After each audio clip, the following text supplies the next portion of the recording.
السلام علیکم ورحمۃ اللہ وبرکاتہ۔ تمام قسم کی حمد اللہ سبحانہ و تعالیٰ کے لیے ہے جو مخلوقات کی ابتدا کرنے والا اور ان کو دوبارہ جسمانی حالت میں لوٹانے والا ہے۔ وہ بخشنے والا اور محبت کرنے والا ہے، عرش کا مالک اور بزرگی والا ہے، جو چاہتا ہے وہ کرتا ہے۔ میں شکر گزاری کرنے والوں کی حمد کی طرح اس کی حمد کرتی ہوں اور ہر آن اس کا شکر ادا کرتی ہوں۔ بے شک اللہ ہی رزق دینے والا، صاحب قوت اور مضبوط ہے۔ 23واں پارہ۔ اور کیا ہے مجھے کہ میں اس کی عبادت نہ کروں جس نے مجھے پیدا کیا، اور تم سب اسی کی طرف لوٹائے جاؤ گے۔ اس سے پیچھے ہم دیکھ چکے ہیں کہ جس قوم کی طرف 3 پیغمبر بھیجے گئے اور انہوں نے سبھی کو جھٹلا دیا، یعنی اس قوم کے لوگوں نے مانا نہیں، تو شہر کے پرلے کنارے سے ایک شخص دوڑتا ہوا آیا اور وہ بولا کہ اے میری قوم، ان رسولوں کی پیروی کرو، ان کی پیروی کرو جو تم سے کوئی اجرت نہیں مانگتے اور ہدایت یافتہ بھی ہیں وہ۔ اور پھر اس کے بعد وہ اپنی قوم کو کہتا ہے وَمَا لِيَ لَا أَعْبُدُ الَّذِي فَطَرَنِي وَإِلَيْهِ تُرْجَعُونَ۔ بہت لاجیکل بات کرتا ہے کہ مجھے کیا ہے کہ میں اس کی عبادت نہ کروں جس نے مجھے پیدا کیا، اس کا حق مجھ پر سب سے زیادہ ہے اور تم سب اسی کی طرف لوٹائے جاؤ گے۔ روایات میں اس شخص کا نام حبیب نجار بتایا گیا ہے۔ پیشے کے لحاظ سے یہ بڑھائی تھا اور دور پار کہیں رہتا تھا، لیکن اس نے جب دیکھا کہ قوم کے لوگ رسولوں کو تکلیف پہنچانے کے درپے ہیں، انہیں ختم کر دینے کے درپے ہیں، تو یہ جلدی سے وہاں پہنچا اور بڑے مؤثر انداز میں اپنی قوم کے لوگوں کو سمجھانے کی کوشش کی۔ اس شخص کا یہ عمل ہمارے لیے ایک بہترین نمونہ ہے۔ جب اسے یہ پتا چل گیا کہ پیغمبر حق پر ہیں اور درست بات کر رہے ہیں، تو اس نے اس بات پر اکتفا نہیں کیا کہ اپنی جگہ بیٹھ کر اللہ اللہ کرتا رہے کہ میرا کام تو یہ کہ میں اپنی فکر کروں، بلکہ حق کی گواہی دینے کے لیے جتنی جلدی ہو سکا وہ دوڑتا ہوا پہنچا۔ وَجَاءَ مِنْ أَقْصَى الْمَدِينَةِ رَجُلٌ يَسْعَىٰ، یسعیٰ کا مطلب ہے دوڑتا ہوا، اور اس نے اپنی جان کی پرواہ نہیں کی اور قوم کو پوری طرح سمجھانے کی کوشش کی، اور پھر یا قومی کہہ کر خیرخواہی کا اظہار کیا، لیکن قوم نے اس کی بات نہ مانی۔ ایک اور چیز جو اس کے طرز عمل سے سیکھنے کی ہے کہ اس نے توحید کی دعوت دینے میں حکیمانہ انداز اختیار کیا، اور یہ نہیں کہا کہ تم کیوں نہیں اللہ کو مانتے جس نے تمہیں پیدا کیا، بلکہ کیا کہا، میں کیوں نہ اللہ کی عبادت کروں جس نے مجھے پیدا کیا، یعنی بات اپنے اوپر لی اور لوگوں کو اپنی مثال سے سمجھایا۔ کیا میں اس کے سوا کچھ ایسے معبود بنا لوں کہ اگر رحمان مجھے کوئی نقصان پہنچانے کا ارادہ کر لے تو ان کی شفاعت مجھے کچھ بھی کام نہ آ سکے اور نہ ہی وہ مجھے بچا سکیں، یعنی اللہ کے سوا اگر میں کسی اور کی عبادت کرتا ہوں تو نہ ان کی سفارش میرے کام آئے گی اور نہ ہی ان کا اللہ پہ کوئی زور ہے کہ مجھے اللہ کی سزا سے بچا سکیں۔ اگر میں ایسا کروں تو بے شک میں تب کھلی گمراہی میں ہوں گا، بے شک میں تمہارے رب پر ایمان لے آیا، بس تم میری بات سنو۔ اب یہاں کہتا ہے کہ تمہارے رب پر، یعنی وہ صرف میرا رب ہی نہیں، تمہارا رب بھی ہے۔ اب اس کے بیچ میں یوں پتا چلتا ہے اگلی آیت سے کہ اس شخص کو مار دیا گیا، یعنی حق بات کہنے والے کو ختم کر دیا گیا۔ قیل ادخل الجنہ، انہوں نے تو ختم کر دی اس کی زندگی، اس کی دنیا، لیکن اللہ سبحانہ تعالیٰ نے اس کو کیا خوشخبری دی، اس سے کہا گیا جنت میں داخل ہو جاؤ۔ قال یا لیت قومی یعلمون، کہنے لگا اے کاش میری قوم جان لیتی، بما غفر لی ربی وجعلنی من المکرمین، کہ میرے رب نے مجھے بخش دیا اور مجھے باعزت لوگوں میں شامل کر دیا۔ تو اصل کامیابی تو آخرت کی کامیابی ہے۔ جو جنت میں داخل کر دیا گیا وہ دراصل کامیاب ہو گیا، اور یہی اس شخص کے ساتھ معاملہ ہوا۔ اس سے یہ پتہ چلتا ہے یعنی جو اللہ کی بات کرتے ہوئے اللہ کی راہ میں مارا جائے وہ شہید ہے، اور جو شہید ہوا وہ سیدھا جنت میں جاتا ہے۔ تو اس سے بھی اندازہ لگائیں کہ اس کو اندازہ تھا کہ میری قوم میری بات نہیں مانے گی اور شاید مجھے مار ڈالے، لیکن اس نے اپنی جان کی پرواہ نہیں کی اور پھر بھی ان کی خیرخواہی کی، ان کو نصیحت کی، اور پھر مرنے کے بعد بھی خیرخواہی کی کہ کاش میری قوم کو پتہ چل جائے کہ میرے رب نے مجھے کس بات کی بنا پر بخش دیا۔ اس نے نہ کوئی نماز پڑھی تھی، نہ کوئی روزہ رکھا تھا، نہ ہی کوئی اور نیکی کا کام ابھی کیا تھا۔ سب سے پہلا کام کیا کیا؟ ایمان لا کر تبلیغ کا کام، لوگوں کو دین کی دعوت کا کام، اور اسی میں وہ ختم ہو گیا۔ ابھی تو اس نے مزید کچھ سیکھا ہی نہیں تھا، لیکن ایک لا الہ الا اللہ کہنے سے ساری زندگی کے گناہ معاف ہو جاتے ہیں۔ اور اگر اخلاص کے ساتھ انسان ایسا کرے اور اس کے بعد اس کی موت واقع ہو جائے تو جنت میں جانے سے اس کو کوئی چیز روک نہیں سکتی، کیونکہ جس کا آخری کلام لا الہ الا اللہ ہو وہ جنت میں جاتا ہے۔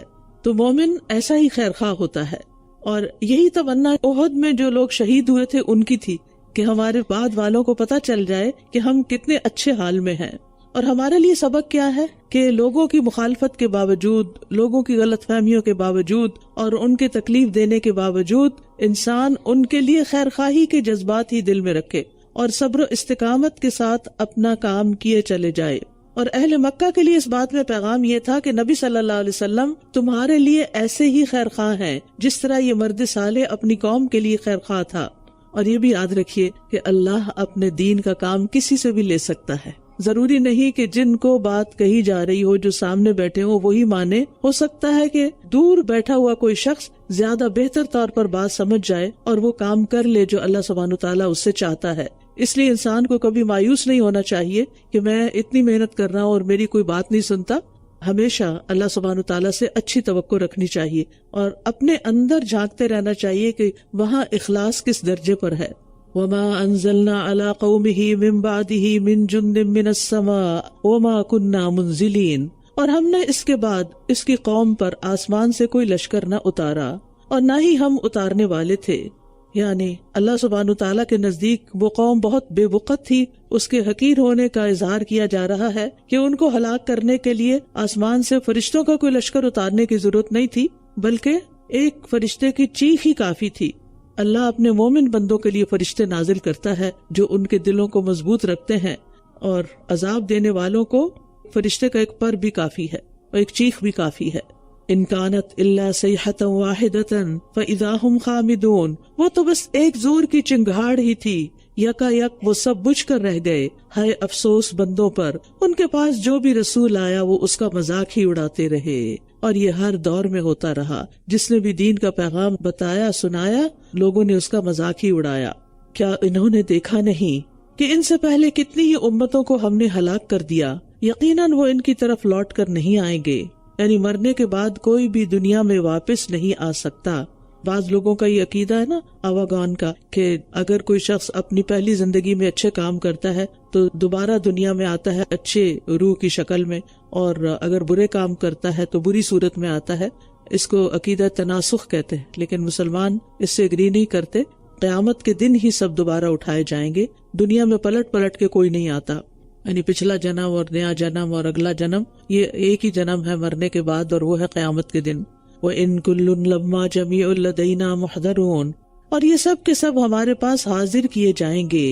وَآيَةٌ لَهُمُ الْأَرْضُ الْمَيْتَةُ، اور مردہ زمین ان کے لیے ایک نشانی ہے، ہم نے اسے زندہ کیا اور اس سے غلہ نکالا تو اس میں سے وہ کھاتے ہیں۔ یعنی بنجر اور بے آباد زمین بھی اللہ کی نشانیوں میں سے ایک نشانی ہے کہ کس طرح اس پر بارش برستی ہے تو وہ پھل پھول لاتی ہے اور اس سے غلہ پیدا ہوتا ہے جو کہ اکثر غذاؤں کا حصہ ہے۔ وَجَعَلْنَا فِيهَا جَنَّاتٍ مِّن نَخِيلٍ وَأَعْنَابٍ، اور ہم نے اس میں کھجوروں اور انگوروں کے باغات پیدا کیے اور اس میں کئی چشمے جاری کر دیے۔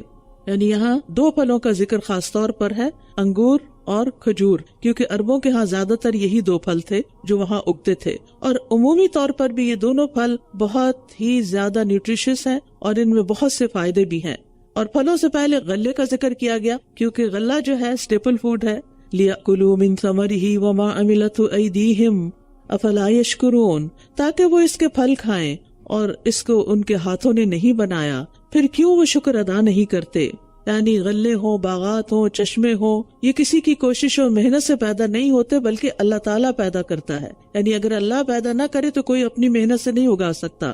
سبحان الذی خلق الازواج کلھا، پاک ہے وہ ذات جس نے سب کے سب جوڑے پیدا کیے، خواہ ان میں سے جو زمین اگاتی ہے اور خواہ ان کے اپنے نفسوں میں سے اور خواہ ان میں سے جنہیں وہ جانتے بھی نہیں۔ یہاں پر اللہ سبحانہ وتعالیٰ نے اپنی کچھ صفات کا ذکر کیا ہے، اپنے کچھ افعال کا ذکر کیا ہے کہ اللہ سبحانہ وتعالیٰ تو وہ ہے جو یہ سارے کام کرتا ہے۔ جن کو یہ شریک بناتے ہیں اللہ کا، بتائیں انہوں نے کیا کیا ہے، انہوں نے کیا پیدا کیا، انہوں نے کیا تخلیق کیا۔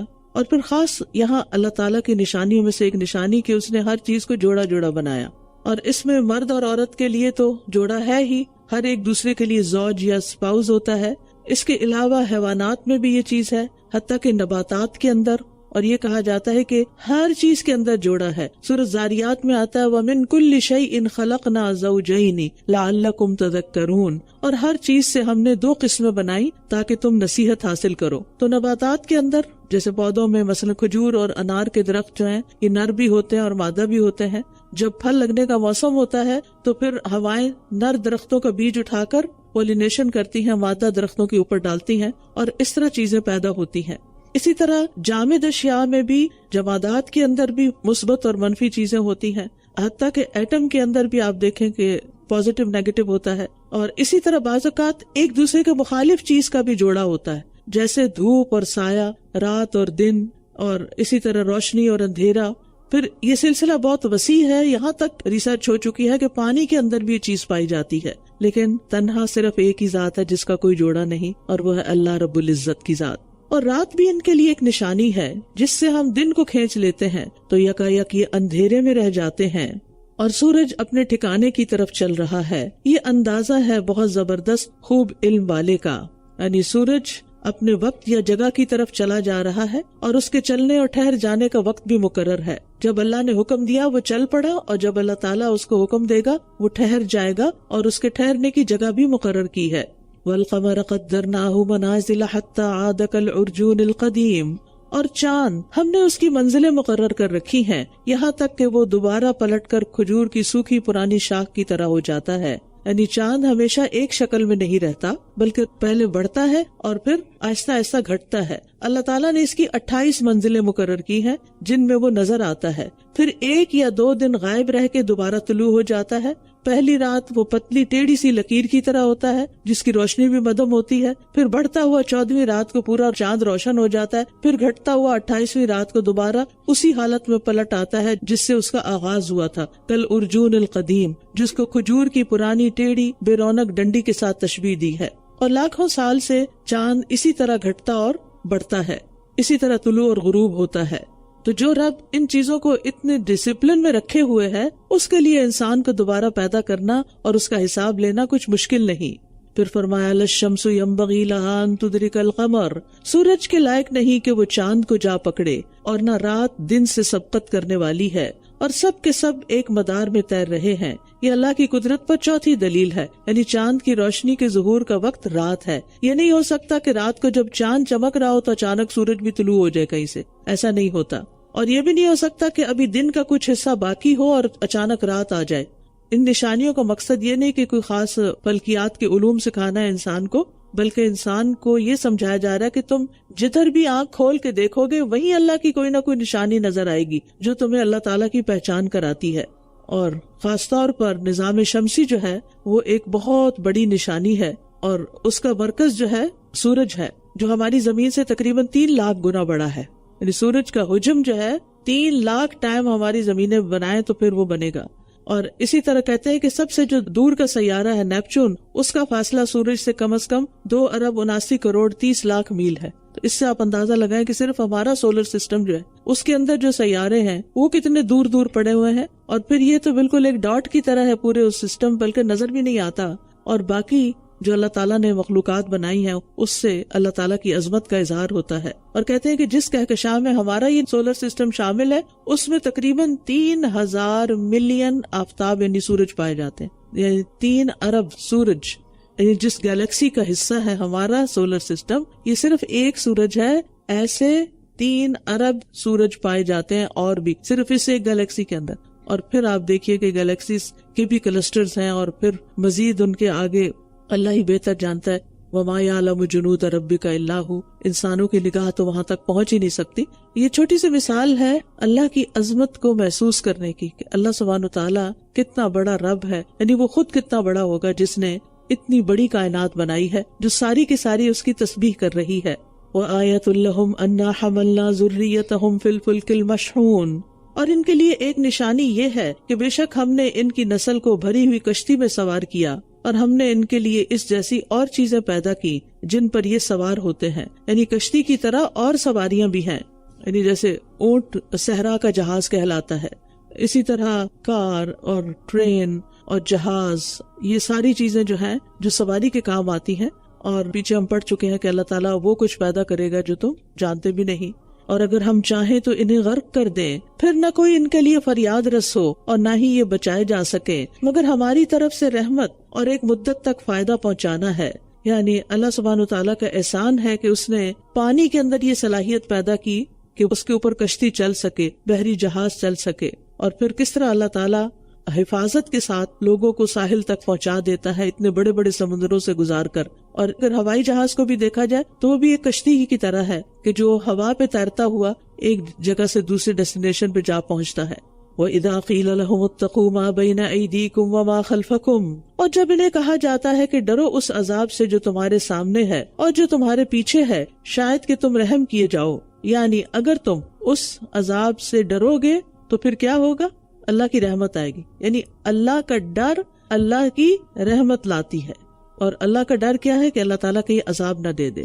اور ان کے پاس ان کے رب کی نشانیوں میں سے کوئی نشانی نہیں آتی مگر وہ اس سے اعراض کرنے والے ہوتے ہیں. یعنی نشانیاں دیکھتے ہیں اور ان سے کوئی سبق نہیں لیتے، ان سے کچھ سیکھتے نہیں.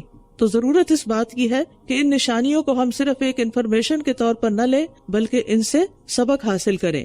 وَإِذَا قِيلَ لَهُمْ أَنفِقُوا مِمَّا رَزَقَكُمُ اللَّهُ، اور جب ان سے کہا جاتا ہے کہ اس میں سے خرچ کرو جو اللہ نے تمہیں رزق دیا، تو وہ لوگ جنہوں نے کفر کیا ایمان والوں سے کہتے ہیں کیا ہم اسے کھلائیں جس کو اگر اللہ چاہتا تو خود کھلا دیتا، تم تو محض کھلی گمراہی میں مبتلا ہو.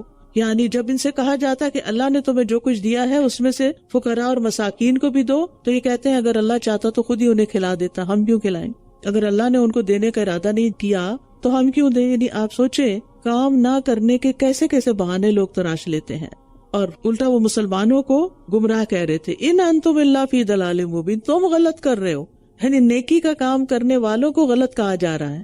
وَيَقُولُونَ مَتَىٰ هَٰذَا الْوَعْدُ إِن كُنتُمْ صَادِقِينَ، اور یہ کہتے ہیں اگر تم سچے ہو تو بتاؤ یہ وعدہ کب پورا ہوگا، یعنی قیامت کے آنے کا. مَا يَنظُرُونَ إِلَّا صَيْحَةً وَاحِدَةً، یہ تو بس ایک چنگھاڑ کا انتظار کر رہے ہیں. وہ انہیں اس حال میں آ پکڑے گی کہ یہ جھگڑ رہے ہوں گے. اور ایک چنگھاڑ یا چیخ سے مراد اسرافیل کا پہلی دفعہ سور پھونکنا ہے. یعنی قیامت بھی صرف ایک چیخ سے قائم ہو جائے گی. اس سے اللہ تعالیٰ کی قوت کا اندازہ لگائے اور اس قوت کا جو اس نے بندوں کو عطا کی ہے. تو ایک ہی چیخ سے سب لوگ بے ہوش ہو کے مر جائیں گے اور لوگ آپس میں تجارتی بحث مباحثے کر رہے ہوں گے کہ اتنے میں ایک چیخ سنائی دے گی اور اس شدت کی آواز کے ساتھ وہ ختم ہو جائیں گے. پھر نہ تو یہ کوئی وصیت کر سکیں گے اور نہ ہی اپنے گھر والوں کی طرف لوٹ کر جا سکیں گے. اچانک موت جو ہوتی ہے اس میں انسان کوئی وصیت نہیں کر سکتا، کسی کو کچھ بتا نہیں سکتا. تو قیامت اچانک آئے گی. اور جب سور میں پھونکا جائے گا تو یکا یک یہ قبروں سے نکل کر اپنے رب کی طرف تیزی سے دوڑ رہے ہوں گے. یعنی ایک سور سے ختم ہو جائیں گے اور دوسری چیخ سے جاگ اٹھیں گے اور اپنی قبروں سے نکل کر تیزی کے ساتھ میدان حشر کی طرف دوڑ رہے ہوں گے جہاں ان کا حساب کتاب ہوگا. کہیں گے ہائے افسوس ہم پر، کس نے ہمیں ہماری خوابگاہوں سے اٹھا دیا. یہ وہی چیز ہے جس کا رحمان نے وعدہ کیا تھا اور رسولوں نے سچ کہا تھا. یعنی آخرت کے عذاب کے مقابلے میں قبر کی زندگی ان کو آرام گاہ لگے گی، خواب گاہ لگے گی. اس سے بھی پتہ چلتا ہے کہ قبر میں انسان یا تو آرام میں سوتا ہے یا تکلیف میں ہوتا ہے. یہ تو بس ایک ہی چنگاڑ ہوگی. سو یکا یک وہ سب کے سب ہمارے پاس حاضر کر دیے جائیں گے. بس آج کے دن کسی نفس پر کچھ بھی ظلم نہ کیا جائے گا اور تم تو بس وہی بدلہ دیے جاؤ گے جو تم کیا کرتے تھے. ہم سب کو بھی اپنا محاسبہ کرنا چاہیے، جائزہ لینا چاہیے کہ جو کچھ ہم کرتے رہتے ہیں اس کا ہمیں کیا صلہ ملے گا یا کیا ملنا چاہیے. سوچئے کوئی بھی کام کر لے نا تو اس کے بعد آپ سوچے کہ اس کے بدلے مجھے کیا ملے گا. چلے اگر اچھا کام کیا ہے پھر تو انسان ایک اچھا گمان رکھتا ہے، اچھی امید رکھتا ہے. لیکن اگر کوئی بیکار کام کیا جو نہیں کرنا چاہیے تھا تو اس پر جب ہم یہ اپنے آپ سے سوال کریں گے کہ اچھا اس کا کیا بدلہ ملے گا، تو جواب کیا ہوگا؟ کیونکہ یہاں پر فرمایا نا وَلَا تُجْزَوْنَ إِلَّا مَا كُنْتُمْ تَعْمَلُونَ، تمہیں وہی دیا جا رہا ہے جو تم کر کے آئے ہو، تمہارے یہاں اعمال کا بدلہ ہے. اور اگر ہم کسی کے ساتھ برا کریں، دھوکہ کریں، خیانت کریں تو اس کے بعد ہم کیا امید رکھیں گے اس کے بدلے میں ہمیں کیا ملے گا؟ کیونکہ اللہ کا انصاف تو بے لاگ ہے نا. تو اس محاسبے سے، اپنا جائزہ لیتے رہنے سے انشاءاللہ ہمارے اندر اللہ تعالیٰ وہ صلاحیت پیدا کر دے گا کہ جس میں ہم سوچ سمجھ کے عمل کرنے والے ہوں گے. ان اصحاب الجنت اليوم فی شغل فاکہون، بے شک جنت والے آج کے دن ایک شغل میں خوش ہو رہے ہوں گے. نبی صلی اللہ علیہ وسلم نے فرمایا بے شک اللہ عز و جل قیامت والے دن جنت کو بلائے گا. وہ زینت اور سجاوٹ اور نمائش اور آرائش کے ساتھ آئے گی، بہت سجی بنی. پھر اللہ تعالیٰ اعلان کرے گا میرے وہ بندے کہاں ہیں جنہوں نے میرے راستے میں قتال کیا اور ان سے قتال کیا گیا، انہیں میرے راستے میں تکلیفیں دی گئیں اور انہوں نے میرے راستے میں جد و جہد کی. تم جنت میں داخل ہو جاؤ. وہ بغیر حساب کے جنت میں داخل ہو جائیں گے. یعنی اللہ کی راہ میں قربانیاں کرنے والوں کو جنت میں بے حساب داخل کر دیا جائے گا. ہم وازواجہم فی ظلال علی الارائک متکئون، وہ اور ان کی بیویاں سایوں میں مسہریوں پر تکیے لگائے ہوئے ہوں گے، ان کے لیے اس میں بکثرت پھل ہوں گے اور ان کے لیے وہ سب کچھ ہوگا جو وہ طلب کریں گے. سلام قولا من رب الرحیم، رب رحیم کی طرف سے انہیں سلام کہا جائے گا. یعنی اللہ تعالیٰ کی طرف سے جنتیوں کو سلام اور اللہ تعالیٰ کا دیدار بھی ہوگا، ہر لحاظ سے سلامتی. یہ ایک ایسا تحفہ اور ایسی نعمت ہوگی کہ جس سے بڑا کوئی تحفہ نہیں ہوگا. سلامتی، امن، چین، سکون، اور یہ دنیا میں تو ہے ہی نہیں. یعنی آپ سارے کام اپنے ختم کر لیتے ہیں، آپ کو آرام کی ضرورت ہوتی ہے، آپ آرام کے لیے اپنے بیڈ پہ جاتے ہیں، سونے کی کوشش کر رہے ہیں، نیند نہیں آ رہی. اچھا کسی طرح نیند آئی، اچانک کہیں سے کوئی آواز سنی، کوئی فون کی بیل بج گئی، کسی نے دھڑ سے دروازہ کھول دیا، آپ کی نیند کہاں گئی؟ اور پھر رات کو سوتے وقت کیسے کیسے خوف لاحق ہوتے ہیں بعض اوقات. اچھا ایسا کبھی ہو نا کہ کوئی بھی چیز اوور ویلمنگ ہو جائے، بار بار دل دماغ پہ آئے، سونے نہ دے، تو سبحان اللہ والحمد للہ ولا الہ الا اللہ واللہ اکبر کی تسبیح پڑھا کریں. وامتازوا اليوم ایھا المجرمون، اور اے مجرموں آج کے دن تم الگ ہو جاؤ. جنتیوں کی تکریم کے بعد اب جہنمیوں سے گفتگو کی جا رہی ہے کہ دنیا میں تم جنتیوں کے ساتھ رہتے تھے، لیکن آج تمہارا ان سے کوئی تعلق نہیں، کیونکہ تمہارے اور ان کے اعمال میں بہت فرق ہو گیا تھا. تمہارے اور ان کے ایمان میں فرق تھا. وہ ماننے والے تھے اور تم ماننے والے نہیں تھے. وہ نماز ادا کرنے والے تھے اور تم ادا کرنے والے نہیں تھے. وہ روزے رکھنے والے تھے اور تم روزے نہیں رکھتے تھے. وہ زکوٰۃ دیتے تھے، تم زکوٰۃ نہیں دیتے تھے. وہ حج کرتے تھے، تم حج نہیں کرتے تھے. وہ لوگوں کی خدمت کرتے تھے اور تم اس کام کے لیے آگے نہیں بڑھتے تھے.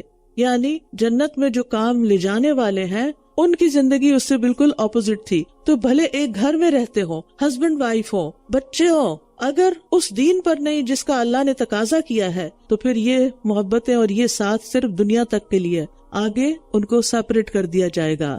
الم اعہد الیکم یا بنی آدم اللہ تعبدوا الشیطان انہ لکم عدو مبین. اے بنی آدم، کیا میں نے تمہیں یہ تاکید نہ کی تھی کہ تم شیطان کی عبادت نہ کرنا؟ بے شک وہ تمہارا کھلا دشمن ہے. اس عہد سے مراد عہد الست ہے جو حضرت آدم کی پشت سے نکالنے کے وقت لیا گیا تھا، یا وہ وصیت ہے جو پیغمبروں کی زبانی لوگوں کو کی جاتی رہی. تو یہاں پر اللہ تعالیٰ نے ہمیں روکا کس چیز سے؟ شیطان کی عبادت یعنی اطاعت کرنے سے، اس کے وسوسے قبول کرنے سے، کیونکہ وہ کھلا دشمن ہے اور اس نے قسم کھا رکھی ہے کہ میں انسانوں کو ضرور گمراہ کر کے اپنے ساتھ جہنم میں لے جاؤں گا. وَأَنِ اعْبُدُونِي هَذَا صِرَاطٌ مُسْتَقِيمٌ، اور یہ کہ تم میری عبادت کرنا، یہی سیدھا رستہ ہے. اور یقیناً اس نے تم میں سے بہت سی مخلوق کو گمراہ کر دیا، کیا پھر بھی تم عقل سے کام نہیں لیتے تھے؟ یہی وہ جہنم ہے جس کا تم وعدہ دیے جاتے تھے. آج کے دن اس میں داخل ہو جاؤ، اس لیے کہ تم کفر کیا کرتے تھے. اليوم نختم على افواههم وتكلمنا ايديهم وتشهد ارجلهم بما كانوا يكسبون. آج ہم ان کے منہ پر مہر لگا دیں گے اور ان کے ہاتھ ہم سے کلام کریں گے اور ان کے پاؤں اس کمائی کی گواہی دیں گے جو وہ کیا کرتے تھے. منہ پر مہر لگانے کی ضرورت کیوں پیش آئے گی؟ تاکہ وہ بولنے کی طاقت سے محروم ہو جائے. لیکن اللہ سبحانہ وتعالیٰ دوسرے اعضاء کو زبان دے دے گا، ہاتھ بولیں گے، پاؤں بولیں گے کہ ہم نے فلاں فلاں فلاں دن فلاں فلاں کام کیا تھا. اور انسان کے اعضاء قیامت کے دن انسان کے خلاف گواہی دیں گے. قیامت کے دن ایک شخص آئے گا اور کہے گا، اے میرے رب، میں تجھ پر، تیری کتابوں پر، تیرے رسولوں پر ایمان لایا اور میں نے نماز پڑھی. اس سے جس قدر ہوگا اپنی نیکی کی تعریف کرے گا کہ میں نے بہت نیکیاں کی. پھر اللہ تعالیٰ فرمائے گا، ہم ابھی تیرے خلاف گواہ بھیجتے ہیں. پھر اس کے منہ پر مہر لگا دی جائے گی. اس کی ران، اس کا گوشت، اس کی ہڈیوں سے کہا جائے گا بولو. پھر اس کی ران، اس کا گوشت، اس کی ہڈیاں اس کے اعمال کی گواہی دیتے ہوئے بولیں گی اس نے کیا کیا کام کیے تھے اور کیسے کیے تھے. اور اگر ہم چاہیں تو ان کی آنکھوں کو مٹا دیں، پھر یہ راستے کی تلاش میں دوڑیں تو یہ کیسے دیکھ سکیں گے. اور اگر ہم چاہیں تو انہیں ان کی جگہوں پر ہی مسخ کر دیں تو نہ یہ آگے چلنے کی استطاعت رکھتے ہوں اور نہ یہ پلٹ سکیں. مسخ کا مطلب ہے کہ انسان کی شکل انسان کے علاوہ کسی اور شکل میں بدل دینا. جیسے پچھلی قوموں کو بندر اور خنزیر بنایا گیا تھا تو وہ مسخ ہوئے تھے، یا صرف شکل نہیں، پورے کا پورا بندر یا پورے کا پورا خنزیر وغیرہ بنا دیا جانا، اور یا پھر کسی کو پتھر بنا دینا، اسٹیچو، انسان کو ادھر ہی جہاں ہے وہی پتھر کے مجسمے بن جائے. وَمَن نُعَمِّرْهُ نُنَكِّسْهُ فِي الْخَلْقِ أَفَلَا يَعْقِلُونَ، اور جسے ہم لمبی عمر دیتے ہیں اسے ہم ساخت میں الٹا کر دیتے ہیں، کیا پھر بھی یہ عقل سے کام نہیں لیتے؟ یعنی جوانی سے بڑھاپے تک کا سفر کیسے آتا ہے؟ کہ آہستہ آہستہ ایک ایک دن کر کے گزرتا جاتا ہے اور انسان کے اندر کمزوری واقع ہونے لگتی ہے، ناتوانی واقع ہونے لگتی ہے، انسان کے جسم کے اعضاء پوری طرح فنکشن نہیں کرتے کیونکہ جسم کے اندر وہ قوت نہیں جاری ہوتی غذائی جو جانی چاہیے۔ نتیجہ کیا ہوتا ہے کہ انسان ایسی ایسی بیماریوں میں گھر جاتا ہے کہ جس کا اس نے کبھی سوچا بھی نہیں ہوتا، تو بڑھاپے میں پھر انسان بچہ بن جاتا ہے، دوسروں کا محتاج ہو جاتا ہے، بات بات پہ رونے لگتا ہے، ناراض ہونے لگتا ہے۔ وَمَا عَلَّمْنَاهُ الشِّعْرَ وَمَا يَنبَغِي لَهُ، اور ہم نے اسے شعر نہیں سکھایا اور نہ ہی یہ اسے زیب دیتا ہے، یہ تو بس ایک نصیحت اور واضح قرآن ہے تاکہ وہ اسے خبردار کر دے جو زندہ ہو اور کافروں پر عذاب کی بات ثابت ہو جائے۔ یعنی جسے اللہ نے سوچنے سمجھنے کی صلاحیتیں دے رکھی ہیں صرف وہی بصیرت رکھتا ہے اور وہی صحیح معنوں میں فالو کرے گا۔ جو اس کے برعکس زندگی بسر کر رہا ہے تو اس کو اس سے کوئی فائدہ نہیں ہوگا۔ اولم يروا انا خلقنا لهم مما عملت ايدينا انعاما فهم لها مالكون، کیا بھلا انہوں نے دیکھا نہیں کہ بے شک ہم نے ان چیزوں میں سے جنہیں ہمارے ہاتھوں نے بنایا ان کے لیے مویشی پیدا کیے جن کے وہ مالک بنے ہوئے ہیں۔ یہاں سے پھر توحید اور اس کے بعد آخرت کے دلائل کا بیان ہے۔ ویسے تو اللہ سبحانہ تعالیٰ نے ہر چیز کو پیدا کیا، یہاں خاص طور پر اپنے ہاتھوں سے بنانے کی بات کی تاکہ کسی اور کی شراکت کی بات ہی نہ ہو۔ مثلا ہم کہتے ہیں نا کہ میں نے بنایا، اور یہ کہتے ہیں میں نے اپنے ہاتھوں سے بنایا، ان دو باتوں میں فرق ہے، بہت بڑا فرق ہے۔ میں نے اپنے ہاتھوں سے بنایا یعنی میں نے ہی بنایا، کسی اور نے نہیں بنایا، اور ہم نے انہیں ان کے لیے مطیع کر دیا، تو ان میں سے کچھ ان کی سواریاں ہیں اور ان میں سے کچھ کو یہ کھاتے ہیں۔ یعنی اللہ نے چوپایوں کو انسانوں کے قابو میں بس میں کیا تاکہ انسان ان سے فائدہ اٹھا سکے۔ اگر یہ دوسرے جنگلی جانوروں کی طرح ہوتے تو انسان ان سے وحشت کھاتا، ان کے قریب بھی نہ جاتا، کہاں یہ کہ مالک بنتے۔ کوئی اپنے گھر میں شیر کیوں پالے گا؟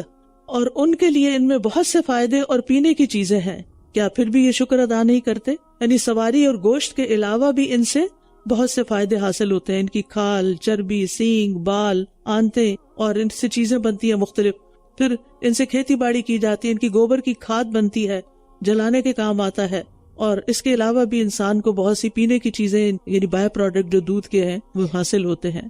یعنی دودھ سے پھر دہی اور لسی اور مکھن اور پنیر اور حلوے، اور انہوں نے اللہ کے سوا کئی معبود بنا رکھے ہیں تاکہ وہ مدد کیے جائیں۔ یہ ان کی مدد کی استطاعت نہیں رکھتے بلکہ یہ خود ان کے لیے حاضر کیے گئے لشکر ہیں، یعنی خونِ خدمت کرنی پڑتی ہے ان کی۔ بس ان کی بات آپ کو غمگین نہ کرے، ہم خوب جانتے ہیں جو کچھ یہ چھپاتے ہیں اور جو کچھ یہ ظاہر کرتے ہیں۔ کیا بھلا انسان نے دیکھا نہیں کہ ہم نے اسے ایک نطفے سے پیدا کیا تو یکا یک وہ کھلم کھلا جھگڑالو ہے، جس نے پیدا کیا اسی کے خلاف باتیں کرنے لگ گیا ہے۔ اور اس نے ہمارے لیے ایک مثال بیان کی اور اپنی پیدائش کو بھول گیا، کہنے لگا ان ہڈیوں کو کون زندہ کرے گا جبکہ وہ بوسیدہ ہو چکی ہوں گی۔ آپ کہہ دیجئے انہیں وہی زندہ کرے گا جس نے انہیں پہلی بار پیدا کیا تھا، اور وہ ہر طرح کا پیدا کرنا خوب جانتا ہے۔ وہی جس نے تمہارے لیے سرسبز درخت سے آگ پیدا کی، پھر یکا یک تم اس سے آگ سلگا لیتے ہو۔ کہتے ہیں کہ عرب میں دو درخت ہیں، مرخ اور غفار نام کا، یہ غفار نام کا، ان کی لکڑیاں اگر آپس میں ایک دوسرے کو ماری جائے تو اس میں سے آگ نکلتی ہے، تو اس لیے سبز درخت سے آگ نکلی۔ ویسے تو چکماک بھی ہوتا نا، پتھر پہ پتھر مارنے سے بھی آگ نکلتی۔ پہلے زمانے میں ماچس کی فیکٹریز تو نہیں ہوتی تھی۔ کیا بھلا وہ جس نے آسمانوں اور زمین کو پیدا کیا اس پر قادر نہیں کہ وہ ان کی مانند پیدا کر دے؟ کیوں نہیں، بلکہ وہ سب کچھ پیدا کرنے والا، خوب جاننے والا ہے۔ بے شک اس کا حکم تو بس یہ ہے کہ جب وہ کسی چیز کا ارادہ کرتا ہے تو اس سے کہتا ہے کہ ہو جا، تو وہ ہو جاتی ہے۔ فسبحان الذی بیدہ ملکوت کل شیء وإلیہ ترجعون، پس پاک ہے وہ جس کے ہاتھ میں ہر چیز کی بادشاہت ہے اور اسی کی طرف تم سب لوٹائے جاؤ گے۔ ہم سب کی واپسی اسی کی طرف ہے۔ سورۃ الصافات، بسم اللہ الرحمن الرحیم۔ قسم ہے صف باندھنے والے فرشتوں کی، قطار در قطار۔ کلام کرنے سے پہلے قسم کھائی گئی۔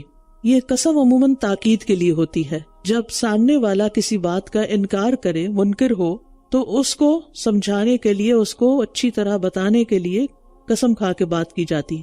بعض اوقات کسی بات کی عظمت اور اہمیت واضح کرنے کے لیے بھی قسم کھائی جاتی ہے۔ تو قرآن مجید کی اکثر قسمیں جو ہیں ان کو اگر دیکھا جائے تو یوں معلوم ہوتا ہے کہ وہ عموماً اس بات کی دلیل ہوتی ہیں جو قسم کے بعد بیان ہو رہی ہوتی ہے۔ تو یہاں صافات یعنی صفے باندھنے والوں کی قسم کھائی گئی۔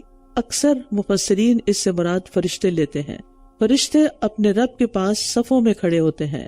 نبی صلی اللہ علیہ وسلم نے فرمایا، کیا تم اس طرح صفے نہیں بناتے جس طرح فرشتے اپنے رب کے پاس صفیں بناتے ہیں، پورے ڈسپلن میں کھڑے ہوتے ہیں۔ ہم نے کہا اللہ کے رسول فرشتے اپنے رب کے پاس کس طرح صفیں بناتے ہیں؟ آپ نے فرمایا وہ پہلی صفیں مکمل کرتے ہیں اور صف میں چونا گچ ہو کے کھڑے ہوتے ہیں، بالکل ساتھ جڑ کے۔ آج کل خواتین بھی ماشاءاللہ وہ مساجد میں تراویح پڑھنے جاتی ہیں، لیکن صف بنانے کا نہیں پتا۔ جب نماز پڑھنے کا شوق ہے تو پھر صف بھی بنائے، کیونکہ صف نماز کا حصہ ہے۔ اگر آپ سب کو چھوڑ کے کسی کونے میں الگ پڑھ رہے ہیں یا 2 صفیں چھوڑ کے تیسری جگہ پہ صف بنا لی ہے، کہیں جہاں دل چاہے کھڑے ہو گئے، تو اس سے پھر نماز میں خلل آتا ہے، ہو سکتا ہے نماز ہی نہ ہو۔ تو اس لیے میک شور کہ جب جماعت کھڑی ہو تو کہیں بھی خلا ہو تو فوراً اس کو بھرنے کی کوشش کریں، کندھے سے کندھا ملا ہوا ہو، ٹخنے سے ٹخنا ملا ہو۔ خواتین کے لیے ٹخنے ملانا جسم عموماً بھاری ہوتے ہیں، مشکل ہوتی ہے مختلف وجوہات کی بنا پر، تو ایسی صورت میں ایٹ لیسٹ اپنا کندھا تو ملائیں کہ جس میں گیپ نہ ہو دوسرے کے ساتھ۔ اور یہ بھی ہوتا ہے کہ جب سجدے میں جاتے ہیں تو پھر گیپ ہو جاتا ہے، تو اس میں بھی انسان اپنی طرف سے اعتدال اختیار کرے کہ بہت بڑا گیپ نہ ہو۔ اور یاد رکھیے دلوں کی درستگی کا انحصار بھی صفوں کی درستگی پر ہے۔ رسول اللہ صلی اللہ علیہ وسلم صفوں کے درمیان ایک طرف سے دوسری طرف کو چلتے جاتے، صحابی کہتے ہیں آپ ہمارے سینوں اور کندھوں پر ہاتھ پھیرتے اور فرماتے آگے پیچھے نہ ہو، یعنی برابر کھڑے ہو، ورنہ تمہارے دلوں میں بھی اختلاف ہو جائے گا۔ یعنی اگر تم اس طرح کھڑے ہوئے آگے پیچھے ہو کے کوئی آگے یا کوئی پیچھے سب برابر نہیں تو پھر دل بھی جدا ہو جائیں گے۔ اور آپ فرمایا کرتے تھے بے شک اللہ پہلی صفوں میں آنے والوں پر رحمت نازل کرتا ہے اور اس کے فرشتے پہلی صف والوں کے لیے دعائیں کرتے ہیں۔ یہ مردوں کے لیے، عورتوں کے لیے پچھلی صفیں پسندیدہ، لیکن اگر جگہ خالی ہے تو صرف اس لیے کہ پیچھے زیادہ بہتر ہے میں پیچھے چلی جاؤں، یہ درست نہیں۔ جو پہلے آئے وہ پہلی صفیں بنائے اور پھر جو بعد میں آتے جائیں وہ پیچھے کی صفیں بنائیں۔ فَالزَّاجِرَاتِ زَجْرًا فَالتَّالِيَاتِ ذِكْرًا إِنَّ إِلَٰهَكُمْ لَوَاحِدٌ، پھر ڈانٹنے والوں کی سخت ڈانٹنا، پھر ذکر کی تلاوت کرنے والوں کی قسم، بے شک تمہارا معبود ایک ہی ہے۔ یعنی ان فرشتوں کی قسم کھائی جا رہی ہے جن کی ڈانٹ معمولی نہیں، ایسی زبردست ہوتی ہے کہ کوئی ان کے سامنے دم نہیں مار سکتا۔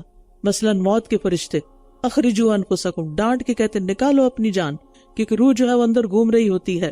اور اسی طرح جب قوموں پر عذاب لے کر آتے ہیں وہ فرشتے جو ہے مختلف کاموں پر مامور ہیں، مثلا بادلوں پہ مامور ہیں اور انہیں ہانکتے ہیں، چلاتے ہیں۔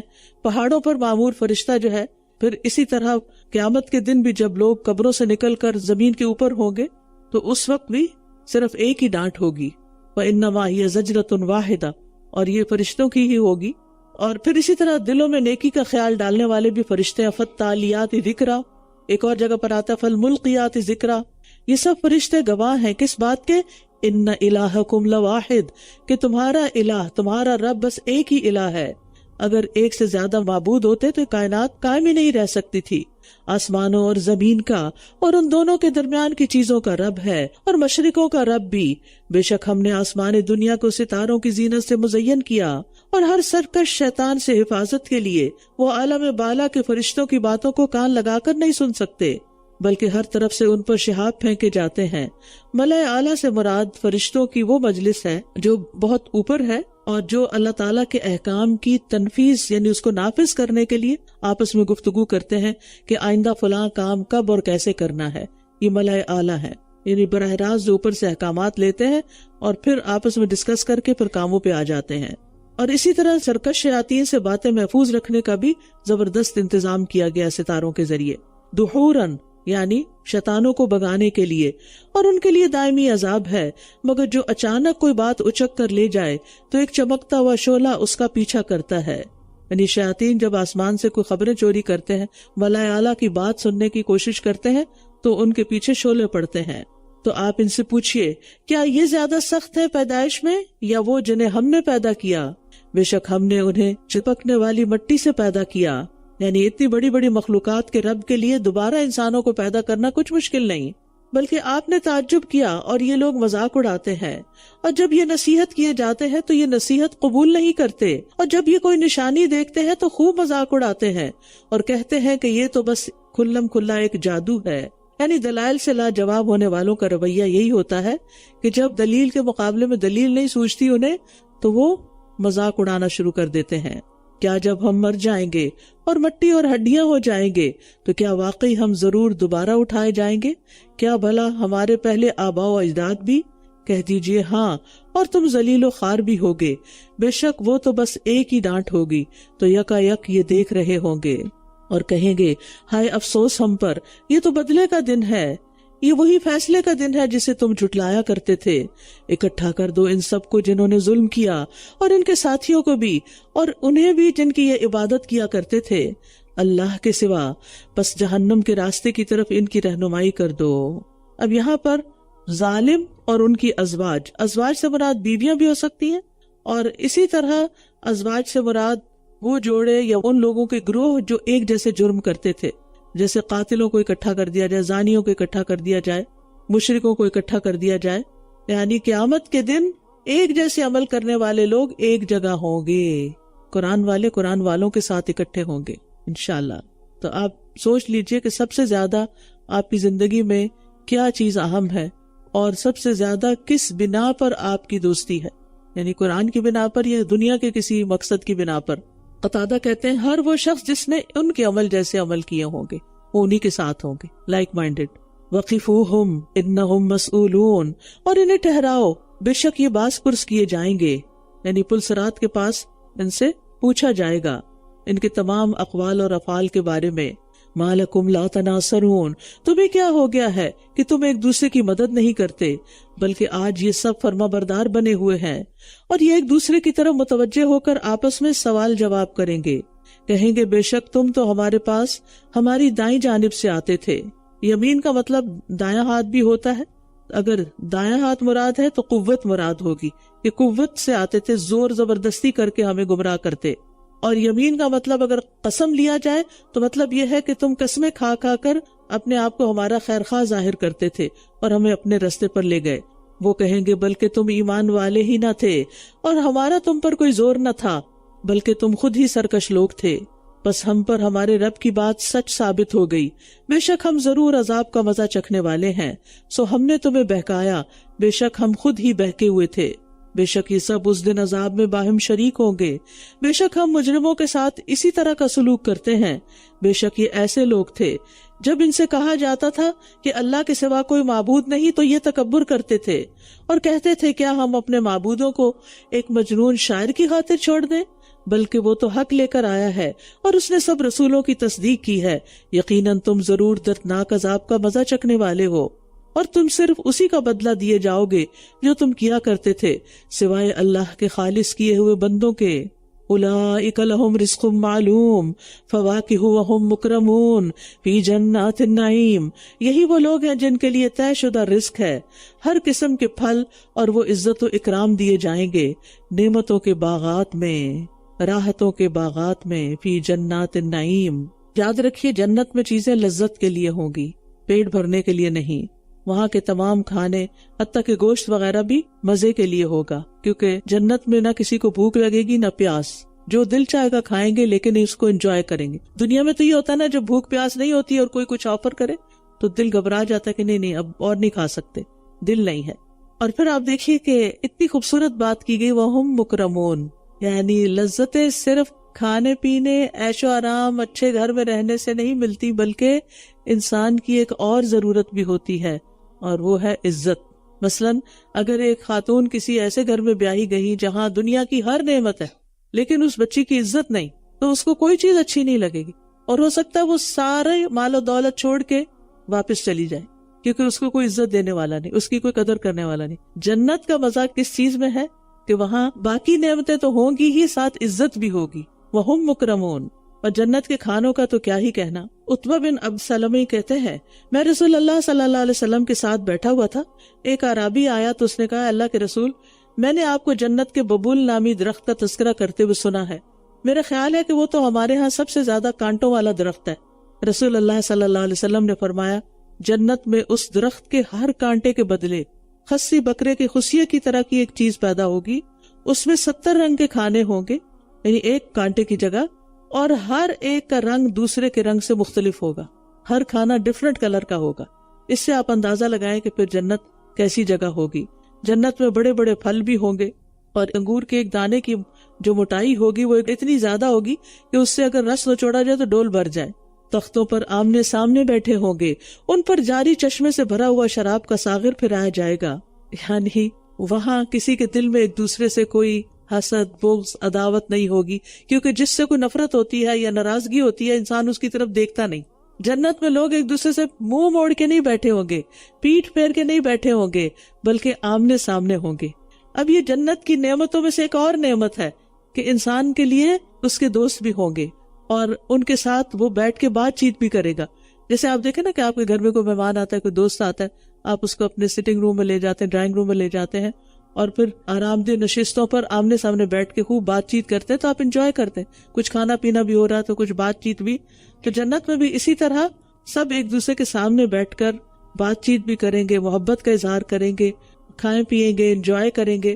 کیونکہ اگر کھانا پینا بھی ہو اور عزت بھی ملی ہوئی ہو لیکن تنہائی ہو، نہ کوئی آئے نہ کوئی جائے، تو پھر ایسی زندگی میں کیا لطف ہے جس کا ایکسپیرینس یہاں اکثر لوگ کر رہے ہیں کہ گھر بھی بنا لیے، دنیا کی ہر نعمت لے آئے، لیکن کوئی بات کرنے والا نہیں، کوئی مخلص دوست نہیں۔ دوست بھی ہوں عام طور پر تو عموماً کیا ہوتے ہیں جن کو اللہ کی خاطر محبت کرنی نہیں آتی اور صرف دنیا کی خاطر آپ سے ملتے ہیں، پھر اگر آپ کے پاس دنیا میں کوئی کمی ہو جاتی ہے تو چھوڑ جاتے ہیں، ان کے اندر بھی وہ خلوص نہیں ہوتا۔ لیکن جو ایمان والے دوست ہوتے ہیں، یعنی ایمان کے ساتھ دوستی ہوتی ہے، وہ تو مرنے کے بعد بھی ختم نہیں ہوتی، وہ تو مرنے کے بعد بھی دوسروں کے لیے دعائیں کرتے رہتے ہیں، ان کو یاد رکھتے ہیں، کبھی بھی نہیں بھولتے۔ اور پھر وہاں خاص طور پر جنت کی شراب کا ذکر کیا گیا، کیسی ہوگی؟ بیضاء لذۃ للشاربین، جو سفید ہوگی، پینے والوں کے لیے لذت کا باعث ہوگی، نہ اس سے سر درد ہوگی اور نہ وہ اس سے عقل زائل کیے جائیں گے۔ شراب کے قدرتی چشمے ہوں گے، وَأَنْهَارٌ مِّنْ خَمْرٍ لَذَّةٍ لِلشَّارِبِينَ، اور کئی نہریں شراب کی ہوں گی جو پینے والوں کے لیے باعث لذت ہوں گی۔ اور ان کے پاس نگاہیں نیچی رکھنے والی بڑی بڑی آنکھوں والی عورتیں ہوں گی، گویا کہ وہ چھپا کر رکھے ہوئے انڈے ہوں، یعنی لذتوں کی تکمیل کے لیے پاکیزہ بیویاں بھی ہوں گی، اور ان کی شکل بھی بہت خوبصورت ہوگی۔ خاص طور پر ان کی آنکھوں کی خوبصورتی کا ذکر کیا گیا ہے۔ وَأَقْبَلَ بَعْضُهُمْ عَلَى بَعْضٍ يَتَسَاءَلُونَ، پھر وہ ایک دوسرے کی طرف متوجہ ہو کر باہم سوال کریں گے۔ ان میں سے ایک کہنے والا کہے گا، دنیا میں میرا ایک ساتھی تھا، قرین تھا۔ قرین کہتے ہیں ساتھی یا دوست کو جو ہم عمر ہو یا آپ کی جیسی صفات اس کے اندر ہو، ایک جیسی ڈگری ہے، ایک جیسی جاب ہے، یعنی آپس میں بہت کچھ ملتا جلتا ہے۔ تو جنت میں جانے والا ایک اپنا واقعہ سنائے گا، بڑا دلچسپ واقعہ ہے۔ وہ کہتا ہے کہ میرا دنیا میں ایک ساتھی تھا، میرا کولیگ تھا، وہ کہا کرتا تھا کیا تم بھی قیامت کی تصدیق کرنے والوں میں سے ہو؟ تم مانتے ہو کہ قیامت آئے گی؟ اور آپ دیکھیں کہ آج کل ہمارے بچوں کو ایسے ہی سوال سننے پڑتے ہیں، کیا جب ہم مر جائیں گے اور مٹی اور ہڈیاں ہو جائیں گے تو کیا واقعی ہم ضرور بدلہ دیے جائیں گے؟ ہمیں ہمارے اعمال کا بدلہ دیا جائے گا؟ وہ کہے گا کیا تم جہنم میں جھانک کر دیکھنا چاہو گے؟ بس وہ جھانکے گا تو وہ اسے جہنم کے درمیان میں دیکھے گا، حالانکہ ہزاروں میل کا فاصلہ ہوگا جنت اور جہنم کے بیچ میں، لیکن وہاں لوگوں کی نگاہیں بھی تیز ہوگی، اور اب کی جو ویڈیو کال وغیرہ نے تو اس معاملے کو سمجھنا اور آسان کر دیا۔ تو وہ جو آخرت کا انکاری شخص تھا، جس کا کولیگ تھا، وہ اس کو جہنم کی بیچ درمیان میں نظر آئے گا۔ اب ان کی آپس میں بات چیت شروع ہو جائے گی۔